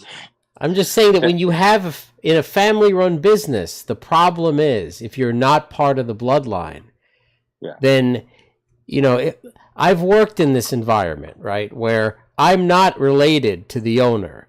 His siblings, his children are, and they're working there. And it's the old adage from Animal Farm, some animals are more equal than others. That was the problem. That I would feel shy, like I would feel like, well, they can say whatever they want, but I can't. And it made me resentful. So, anyway, I'm sorry to all the people on the YouTube side. I've been letting Adam just go with it. He's looking at Periscope, but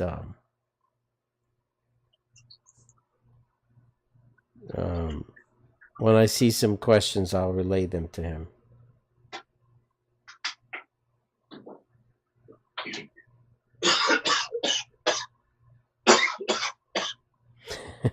Cerno is dying to be on a CNN panel. I bet he is. Emo wants to know, are you going to do an unboxing scope that Athene has sent you some kind of funny gift? Will you do an unboxing scope?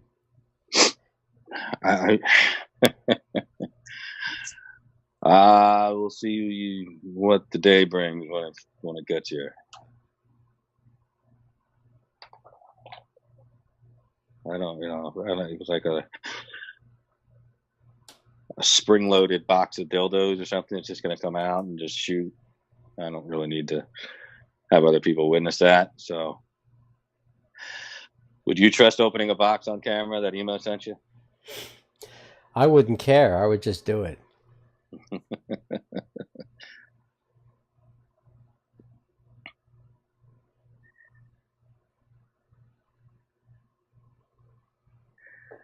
This is cool. I'm jumping around so I don't miss too much on one side or another with Periscope and YouTube.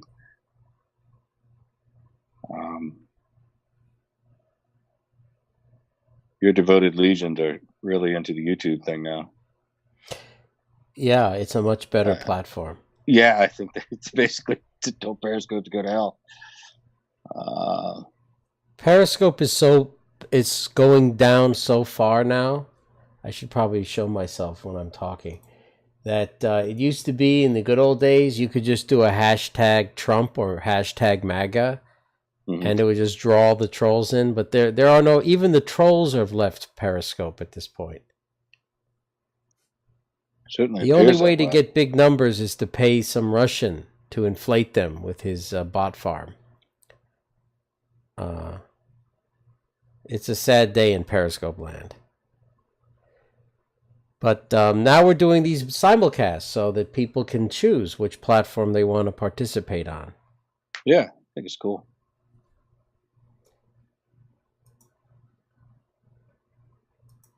I noticed, there was a fine line between wanting to know something or having a question or kicking something around. And then there's just this like cathartic experience of just bitching with a few other Trump supporters.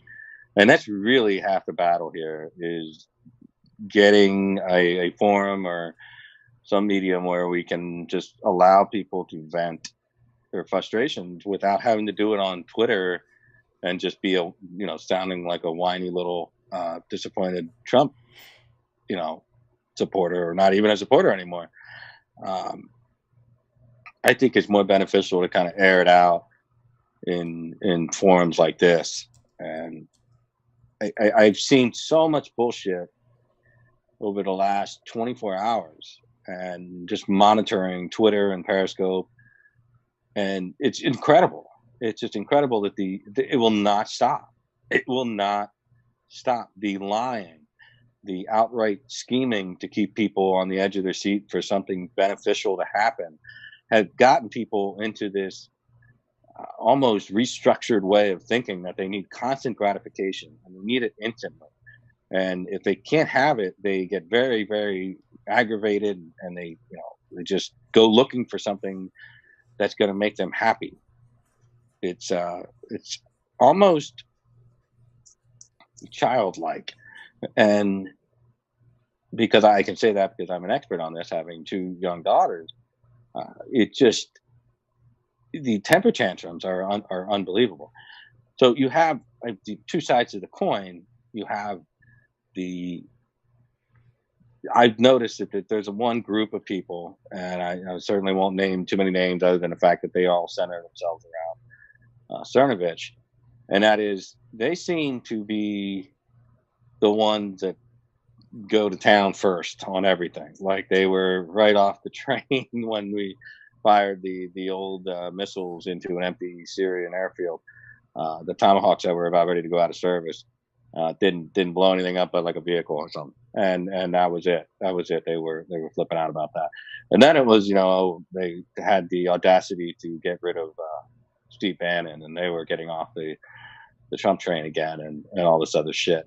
And then it's been a few other things, and now it's like General Flynn. They choose to make General Flynn a burden to Trump, which is just insane because it's the other way around. General Flynn has become a burden to Trump. Trump is not. Trump shouldn't have to deal with this shit. It's a burden for him. I mean, Trump is not the burden for Flynn, and they choose to put Flynn ahead of Trump.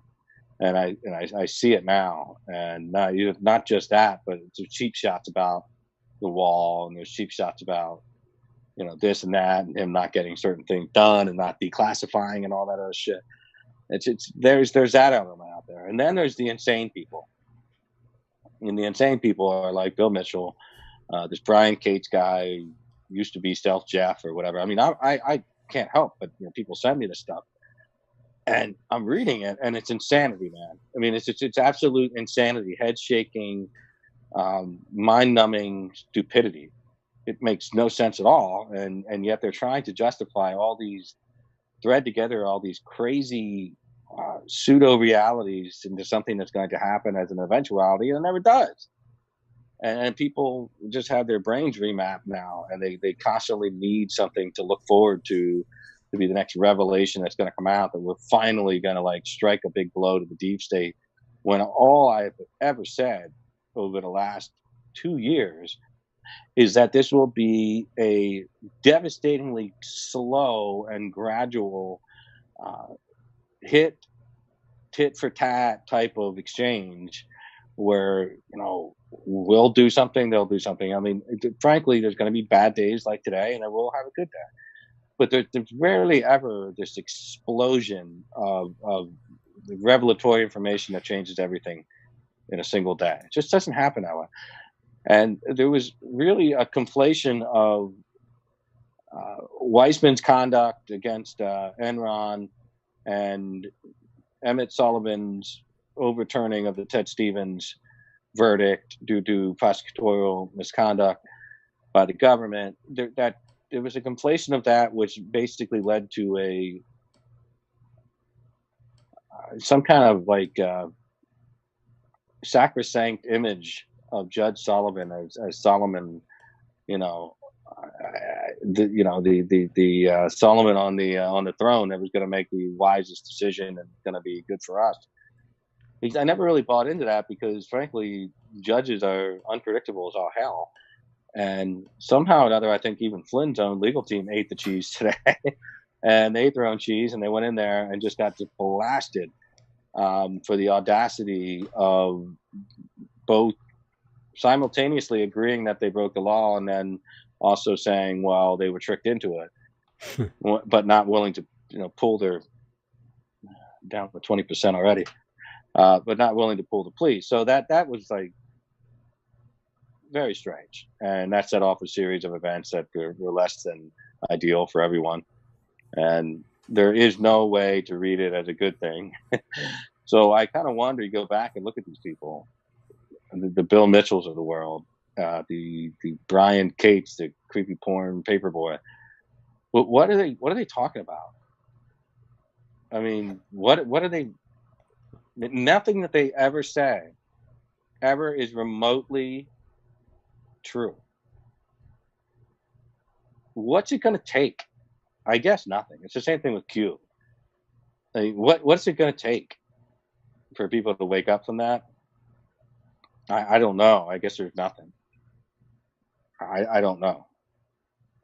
It's sad to me.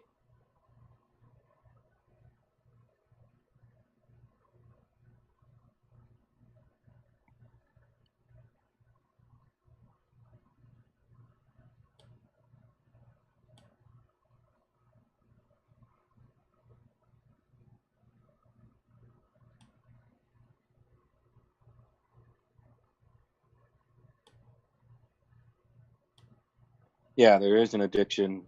Glenn said that, I didn't catch it, but there's an addiction for people knowing things first, even if it's just completely wrong.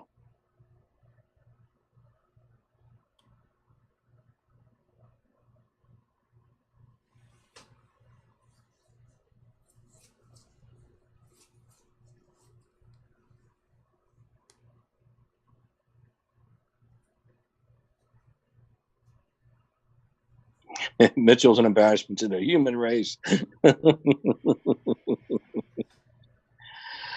don't know What do I about think that. is?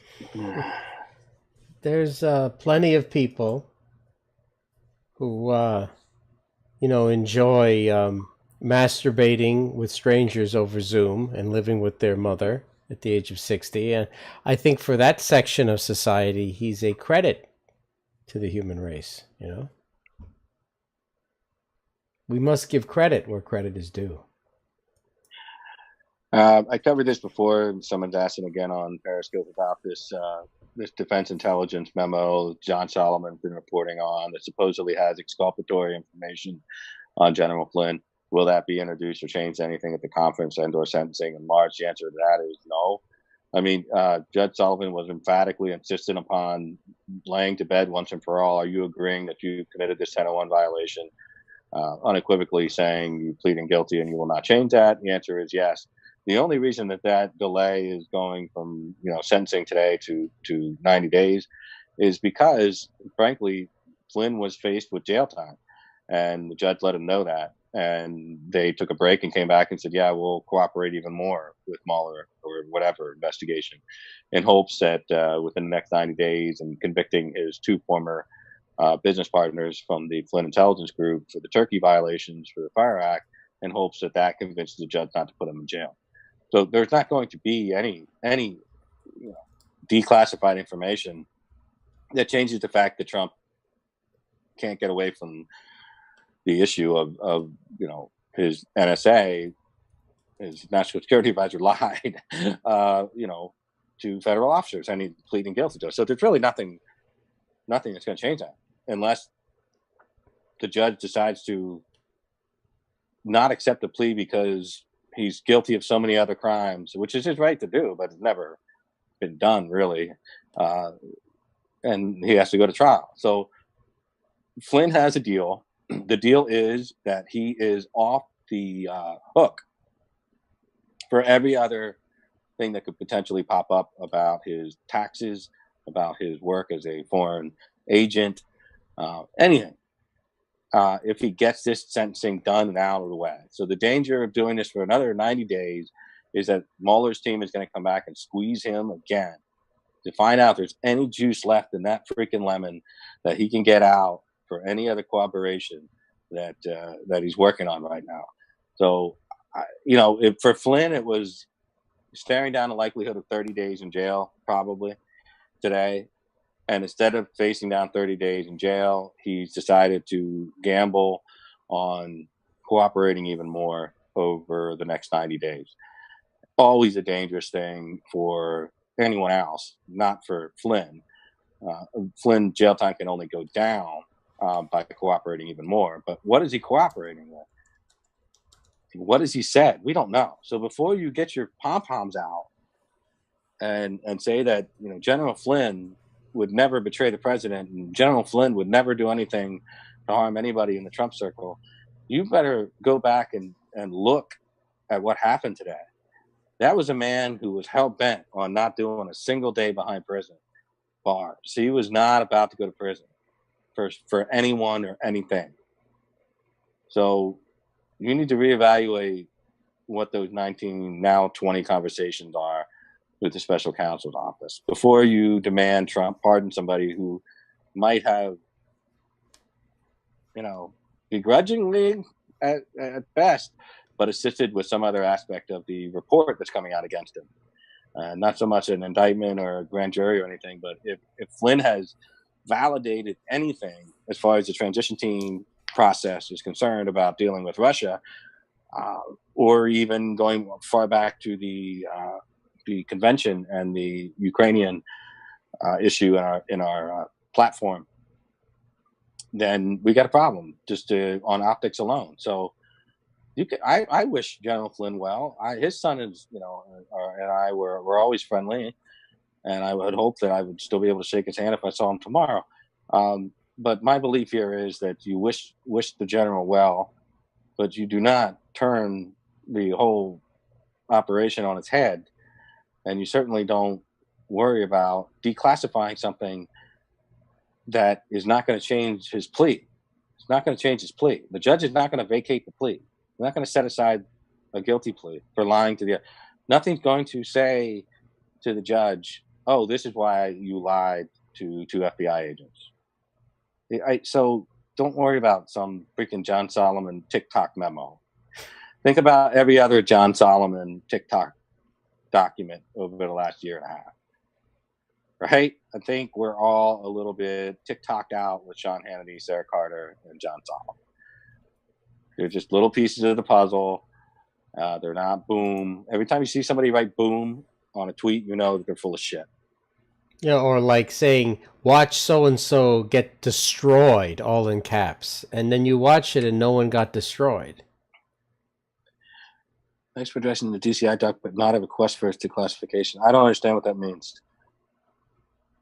What? Who would make the request for declassifying that document?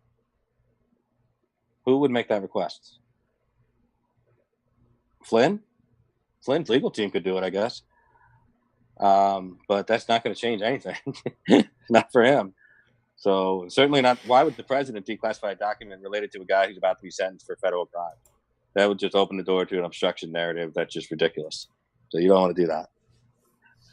So again, it's another one of these TikTok bullshit things that, I guess gets Hannity views, but sooner or later, Hannity's going to find himself in Bill Mitchell territory where, people are just going to get fatigued and exhausted by none of your shit ever coming true. I will, could be leaked. I Yeah, will celebrate on that day. Yeah. The document could be leaked, but then somebody will go to jail for leaking it. But unless they're a Democrat, then they won't have to worry about it. I don't know Charles Ortel. I've heard good things about him. I don't know anything about him.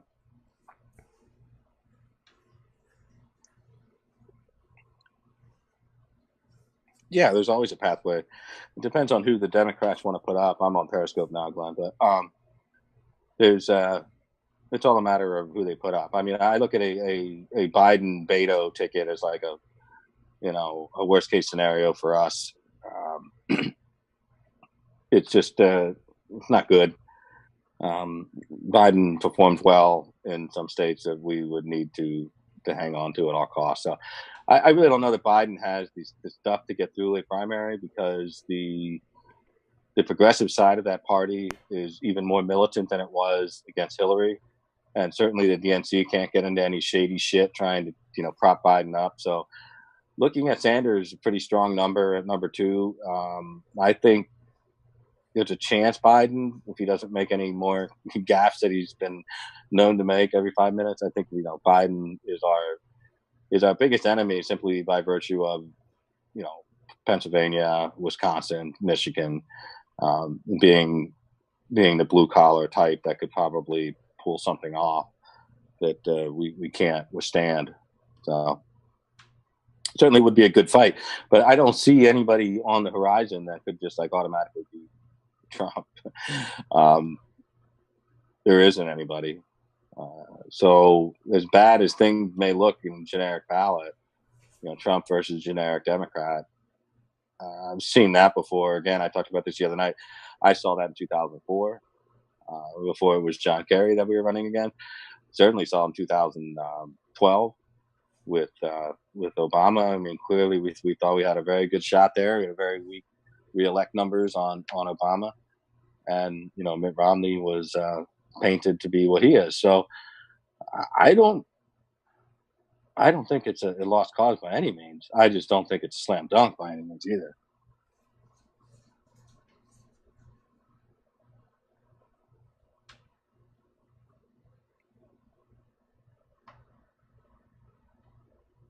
Yeah, I don't know what the deal with that Ali Akbar guy is, and that really is his name, Ali Akbar. Change it to something else, like Ali something else. But that dude is strange, and I don't I don't get it, and I don't know him, and no one I know in politics knows him. Uh, he's like a fringe element, and he's very strange. And Did good he luck. really What get cornholed by what's his face, Turd I don't Blossom? know. Yeah, Carl Rove. I don't know. We talked about Sundance the other night. Glenn follows Sundance. I really don't. I like You want to following ask? now because he's always going back on what he said the day before. Now he was I saying, don't read him. Adam, on Sunday he was saying that this is going to be a big day in the Flynn trial because this judge was really going to let Mueller. He was making it seem like the case might even be dismissed as a rebuke to Mueller, and then today, the opposite happened, and he, I don't know, all of my one time sources are disappearing. I see it, man. I can't find anybody. And generally I stay away from people that I don't know, or that might kind of indirectly permeate my thoughts on something, and pollute my thoughts on something. I don't want them to get. Yeah, Chambermaid is just, I don't even know what to say about Chambermaid. Another strange dude. No political experience whatsoever. These are all just guys that Jack likes to hang out with. I'm not really sure why.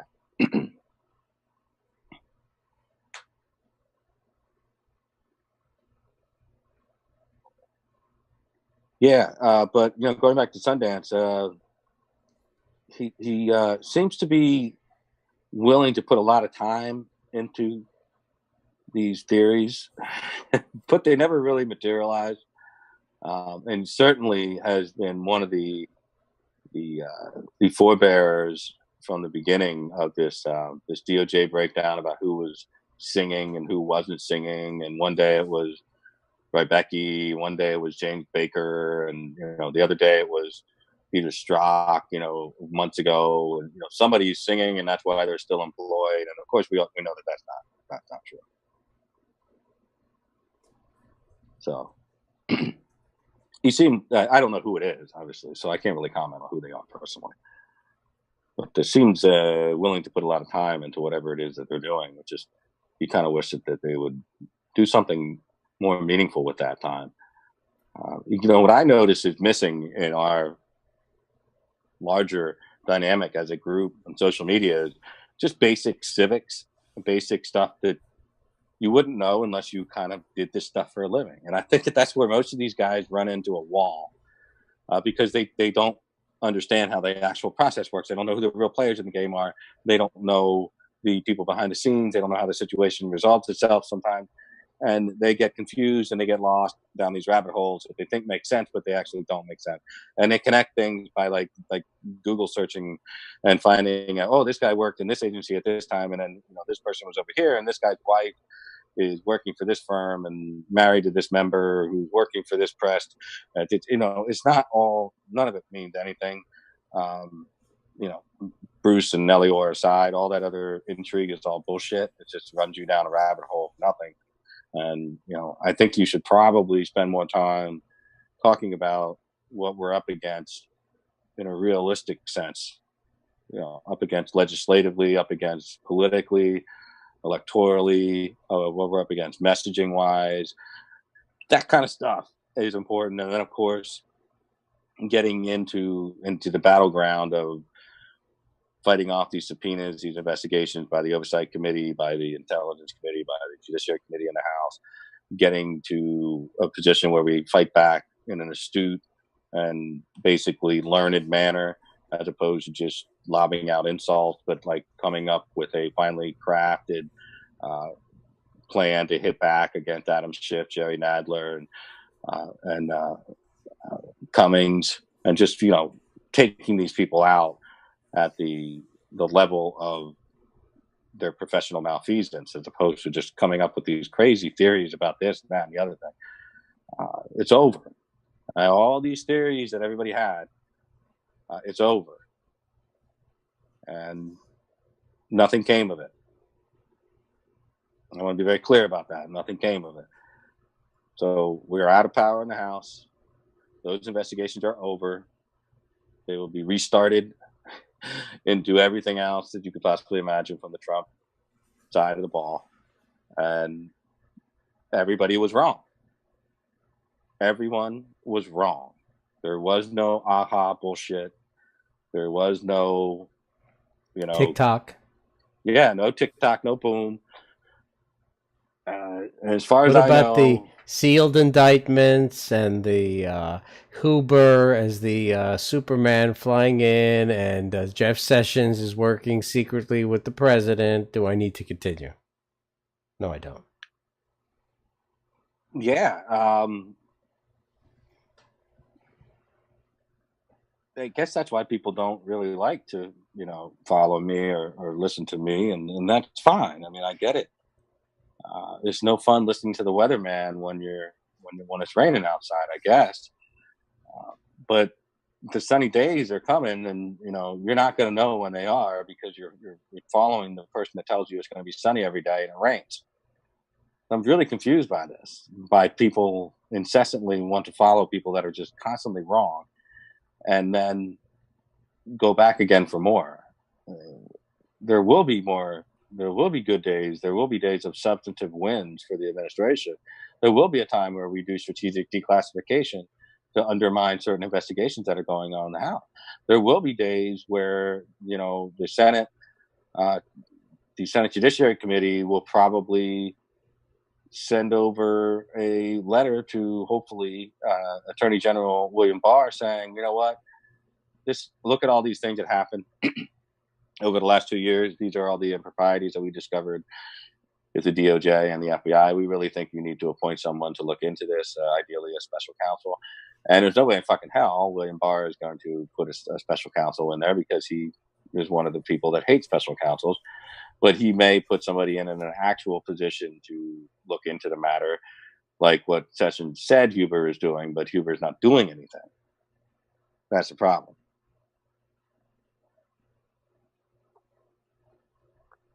And now we never even got our Horowitz report on the issues that we really wanted him to write about. And I don't even know when that thing's going to be done, but it'll be delivered before a Democrat committee who might not even want to hear it. They might not even call him in to hear it. So, listen, if Horowitz had anything, we'd have heard about it while the Republicans had control. That's as simple as I can tell you. I don't think Horowitz is dead, but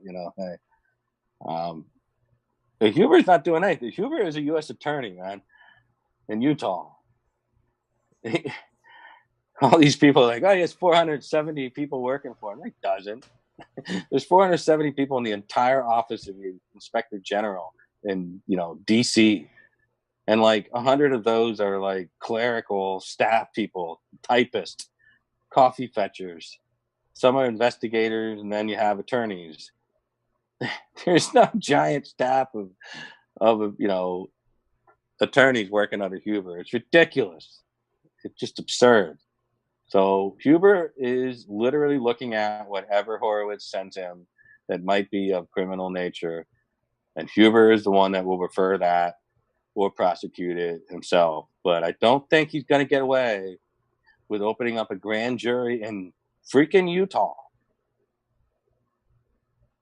for criminal offenses that occurred during the transition or the Trump administration by people in the DOJ or the FBI. Those would be prosecuted in the Eastern District of Virginia or in District of Columbia itself. So there's no secret grand juries all over the country. So all these so-called sealed indictments, there are not 60,000 sealed indictments. I can't believe I have to go through this all the time. They are court motions. They're filed under seal. Every time you read one of these things about one of these grand jury things that are contested, or a sentencing agreement that's contested. How many times has it happened in the Flynn case alone, Manafort? Dozens. They're all filed under seal. Every time it's filed under seal, it goes into that recorded system. They're not all indictments. They're motions. They're all kinds of shit in there. So, and plus, we're not prosecuting cases in California that happened in Washington. It's very strange that people have this notion that there's these grand juries underway. And oh, by the way, we know everything else that's going on in Washington, in New York, but we don't know anything about all these other grand juries. Like everything else gets leaked. But no, there's a super secret, like what you were saying, like almost like this, what they call the Justice League, with like Superman and Spider-Man and all those freaking people. So there's this Justice League that are nothing leaks and they keep everything quiet and nobody knows what's really happening. And then one day, whammo, everybody's arrested on the same day and they unseal all these indictments. And what I don't even think that Hollywood would accept that as a script. It's how absurd it is. It's not true.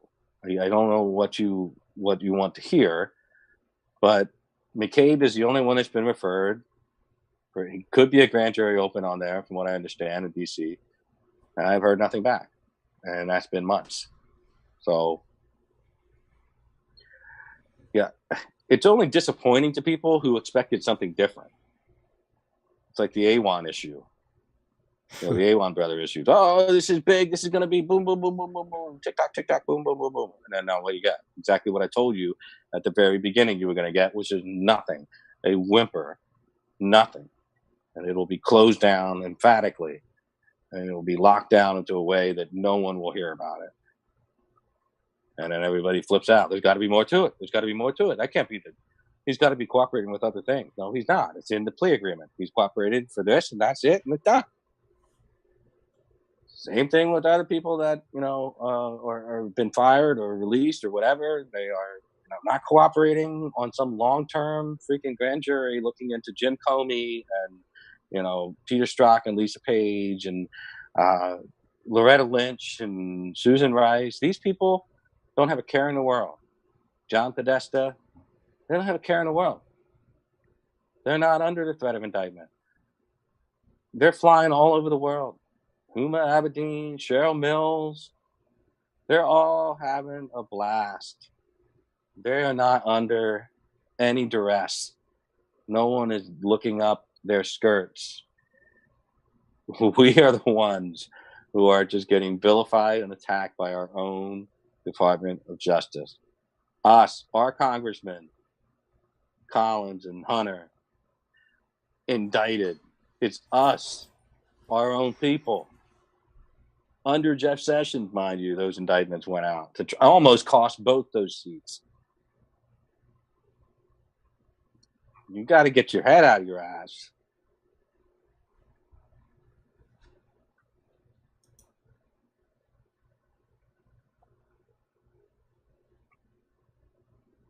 Okay, we got about 15 minutes left of phone time, so I'll let Glenn come back into the picture here and help me moderate.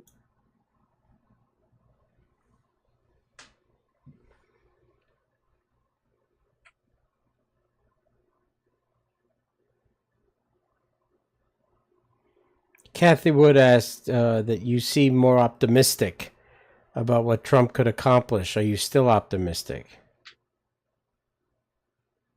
About what Trump could accomplish? Well, it's pretty broad terms. I mean, right now, he's reshaping the judiciary, which of course is our number one goal. And that's obviously the Senate's helpful with that because that's their number one goal too. I'm not overly optimistic that we're going to have like a big legislative victory that we need to rally the base. I think we'll probably reach out to some independents with this first step First Step Act, and I think there's probably going to be some more reaching out to the moderates and the independents, and I think they're going to make a full bore um, move for some infrastructure.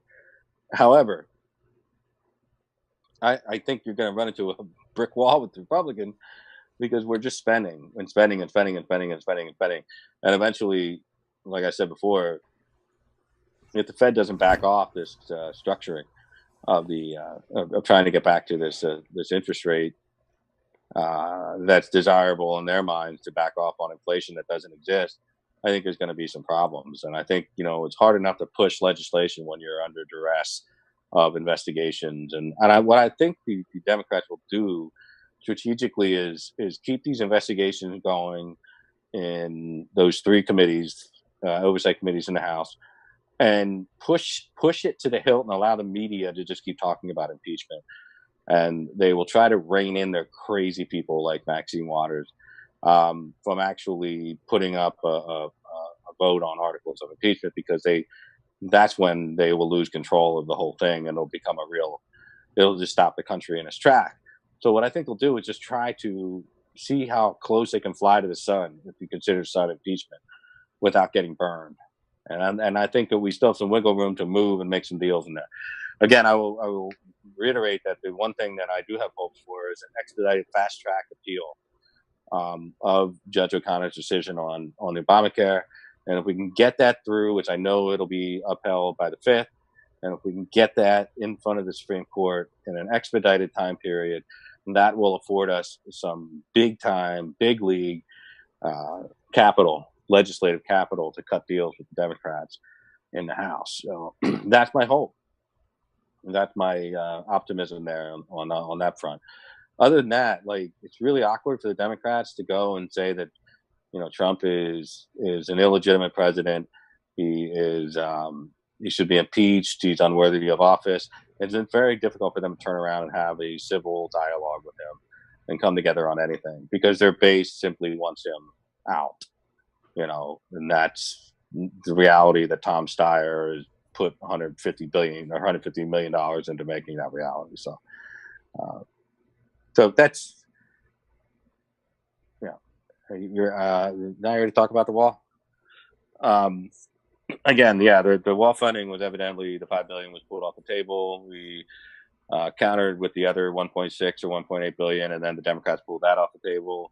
The Democrats are going for the kill here, and they want to have a continuing resolution all the way through September with no money appropriated for the border security. So that can't happen. So my mind tells me Mulvaney will just advise the president to kick this into the new year, do a short-term bill tomorrow or up against the deadline on Friday, and move that over into next year, so we don't really F up the whole process.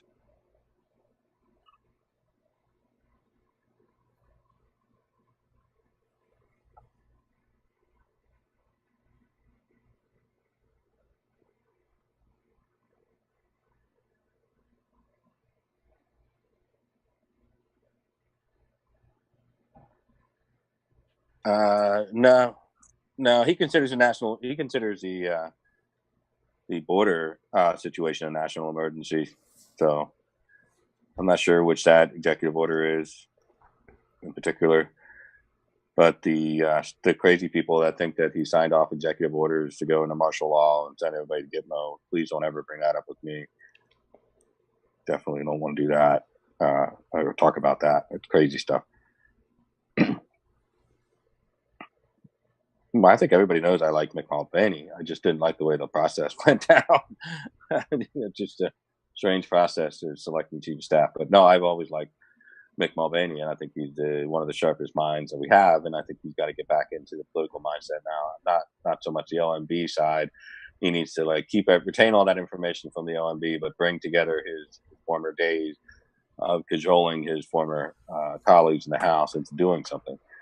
So that's my hope with Mick Mulvaney.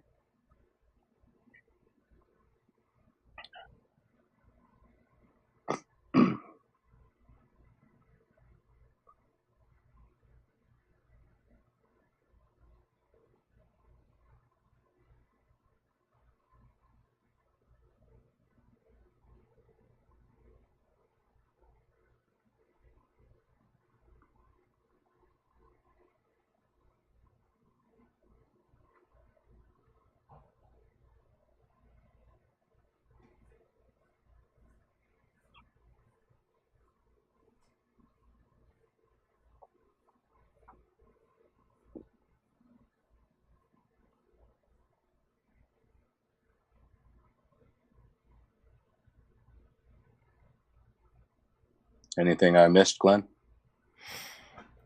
Someone keeps asking, what are your opinions on the censorship we're all going through? Well, I think the tech industry is taking it from a couple different directions right now. So that's another reason you got a drag in the Nasdaq right now.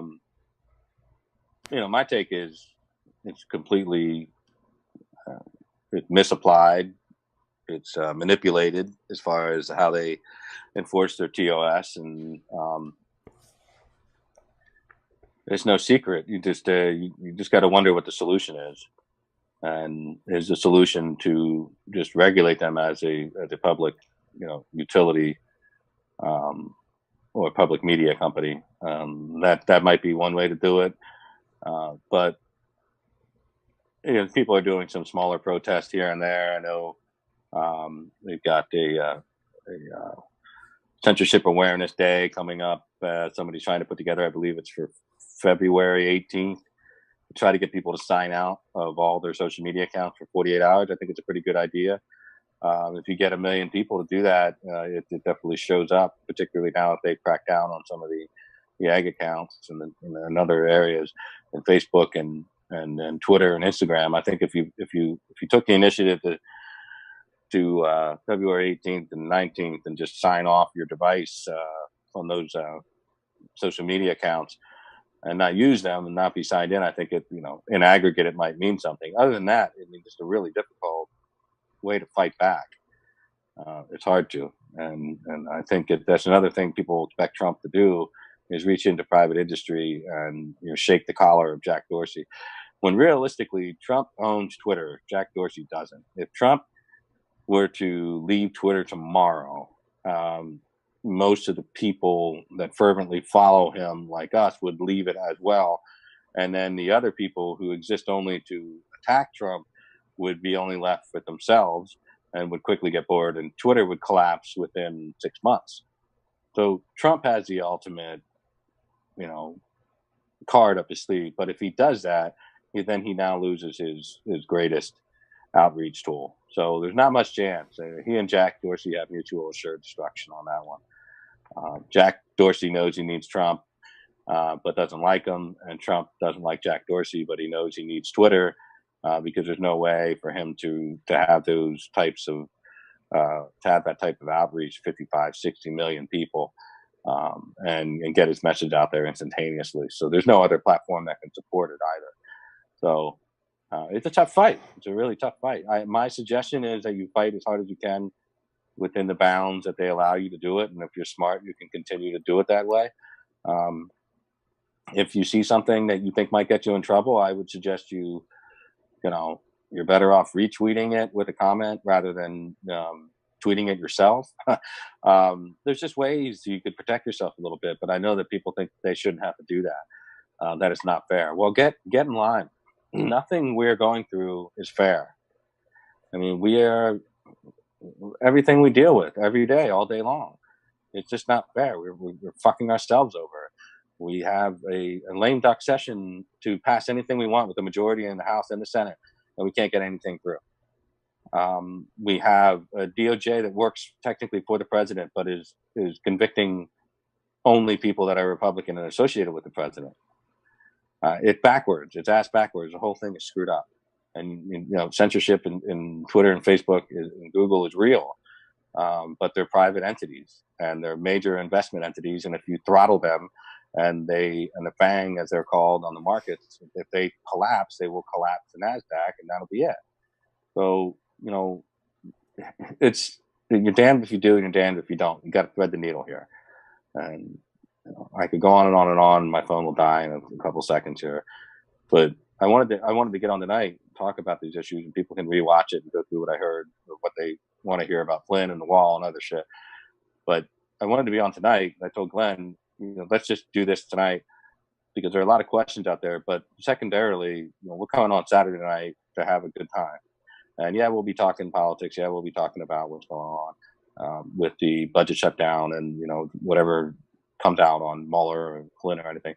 But I'd rather get this hot and heavy stuff done tonight, and then we can follow up and just have a good time and a Merry Christmas. And hopefully you will all go out and get some god awful dairy based eggnog product and just try like hell to swallow that chilled snot and pretend that you like it in the name of a Yuletide cheer with us on Saturday night at 11 p.m.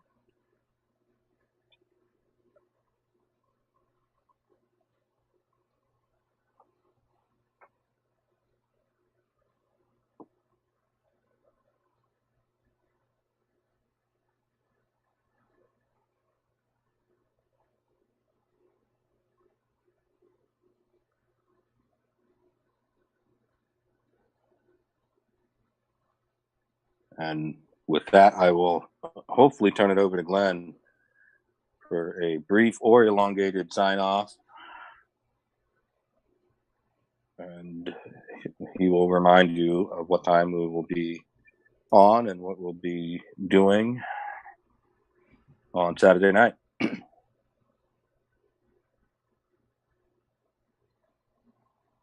Well, thank you. Appreciate it. Appreciate all you guys. No need to thank me.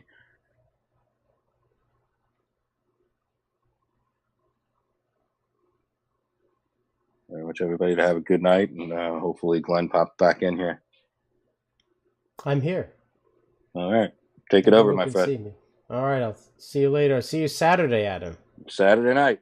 Make sure you remind everybody before you get off. There goes Adam. There he goes. We'll be back at a minimum Saturday, which is the 22nd of December. Sunday, the 23rd. You know what? Let me let me double check here what we got going. So,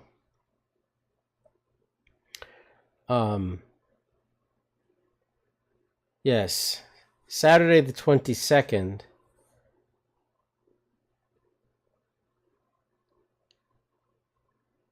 I think Friday. Okay. Friday the 21st, right? This Friday, I'm going to try to do the scope, walking from the west side to the east side to see the Christmas tree in Rockefeller Center in Manhattan. Saturday, and that'll be sometime around 9 or 10 o'clock Eastern Standard Time. Saturday, SNL, 11 p.m. Eastern Standard Time, here on YouTube. And that will be with not just Adam, but many other members of the fam, like Ginger McQueen, Jen Lavalate, Obi-Wan, Kirkhope, and others. I think Patriotic Vegan. People have expressed interest, so I'll try to make that happen. And of course, whose channel? I think the Christmas tree thing. I think, you know what? I'll do the Christmas tree thing on YouTube. And we'll do SNL on YouTube. Although, you know what? For SNL, we might simulcast on Adam's Periscope. Yeah. And Sunday, of course, is Sunday with the Colonel, which will be on YouTube. So thanks for hanging. And in the roller coaster of life, I think it's good to be together when we're going down, and we'll still be together when we're going back up. Take it easy, guys, and I will see you all on Friday for a little walk around to see the Christmas tree in New York City. Take it easy.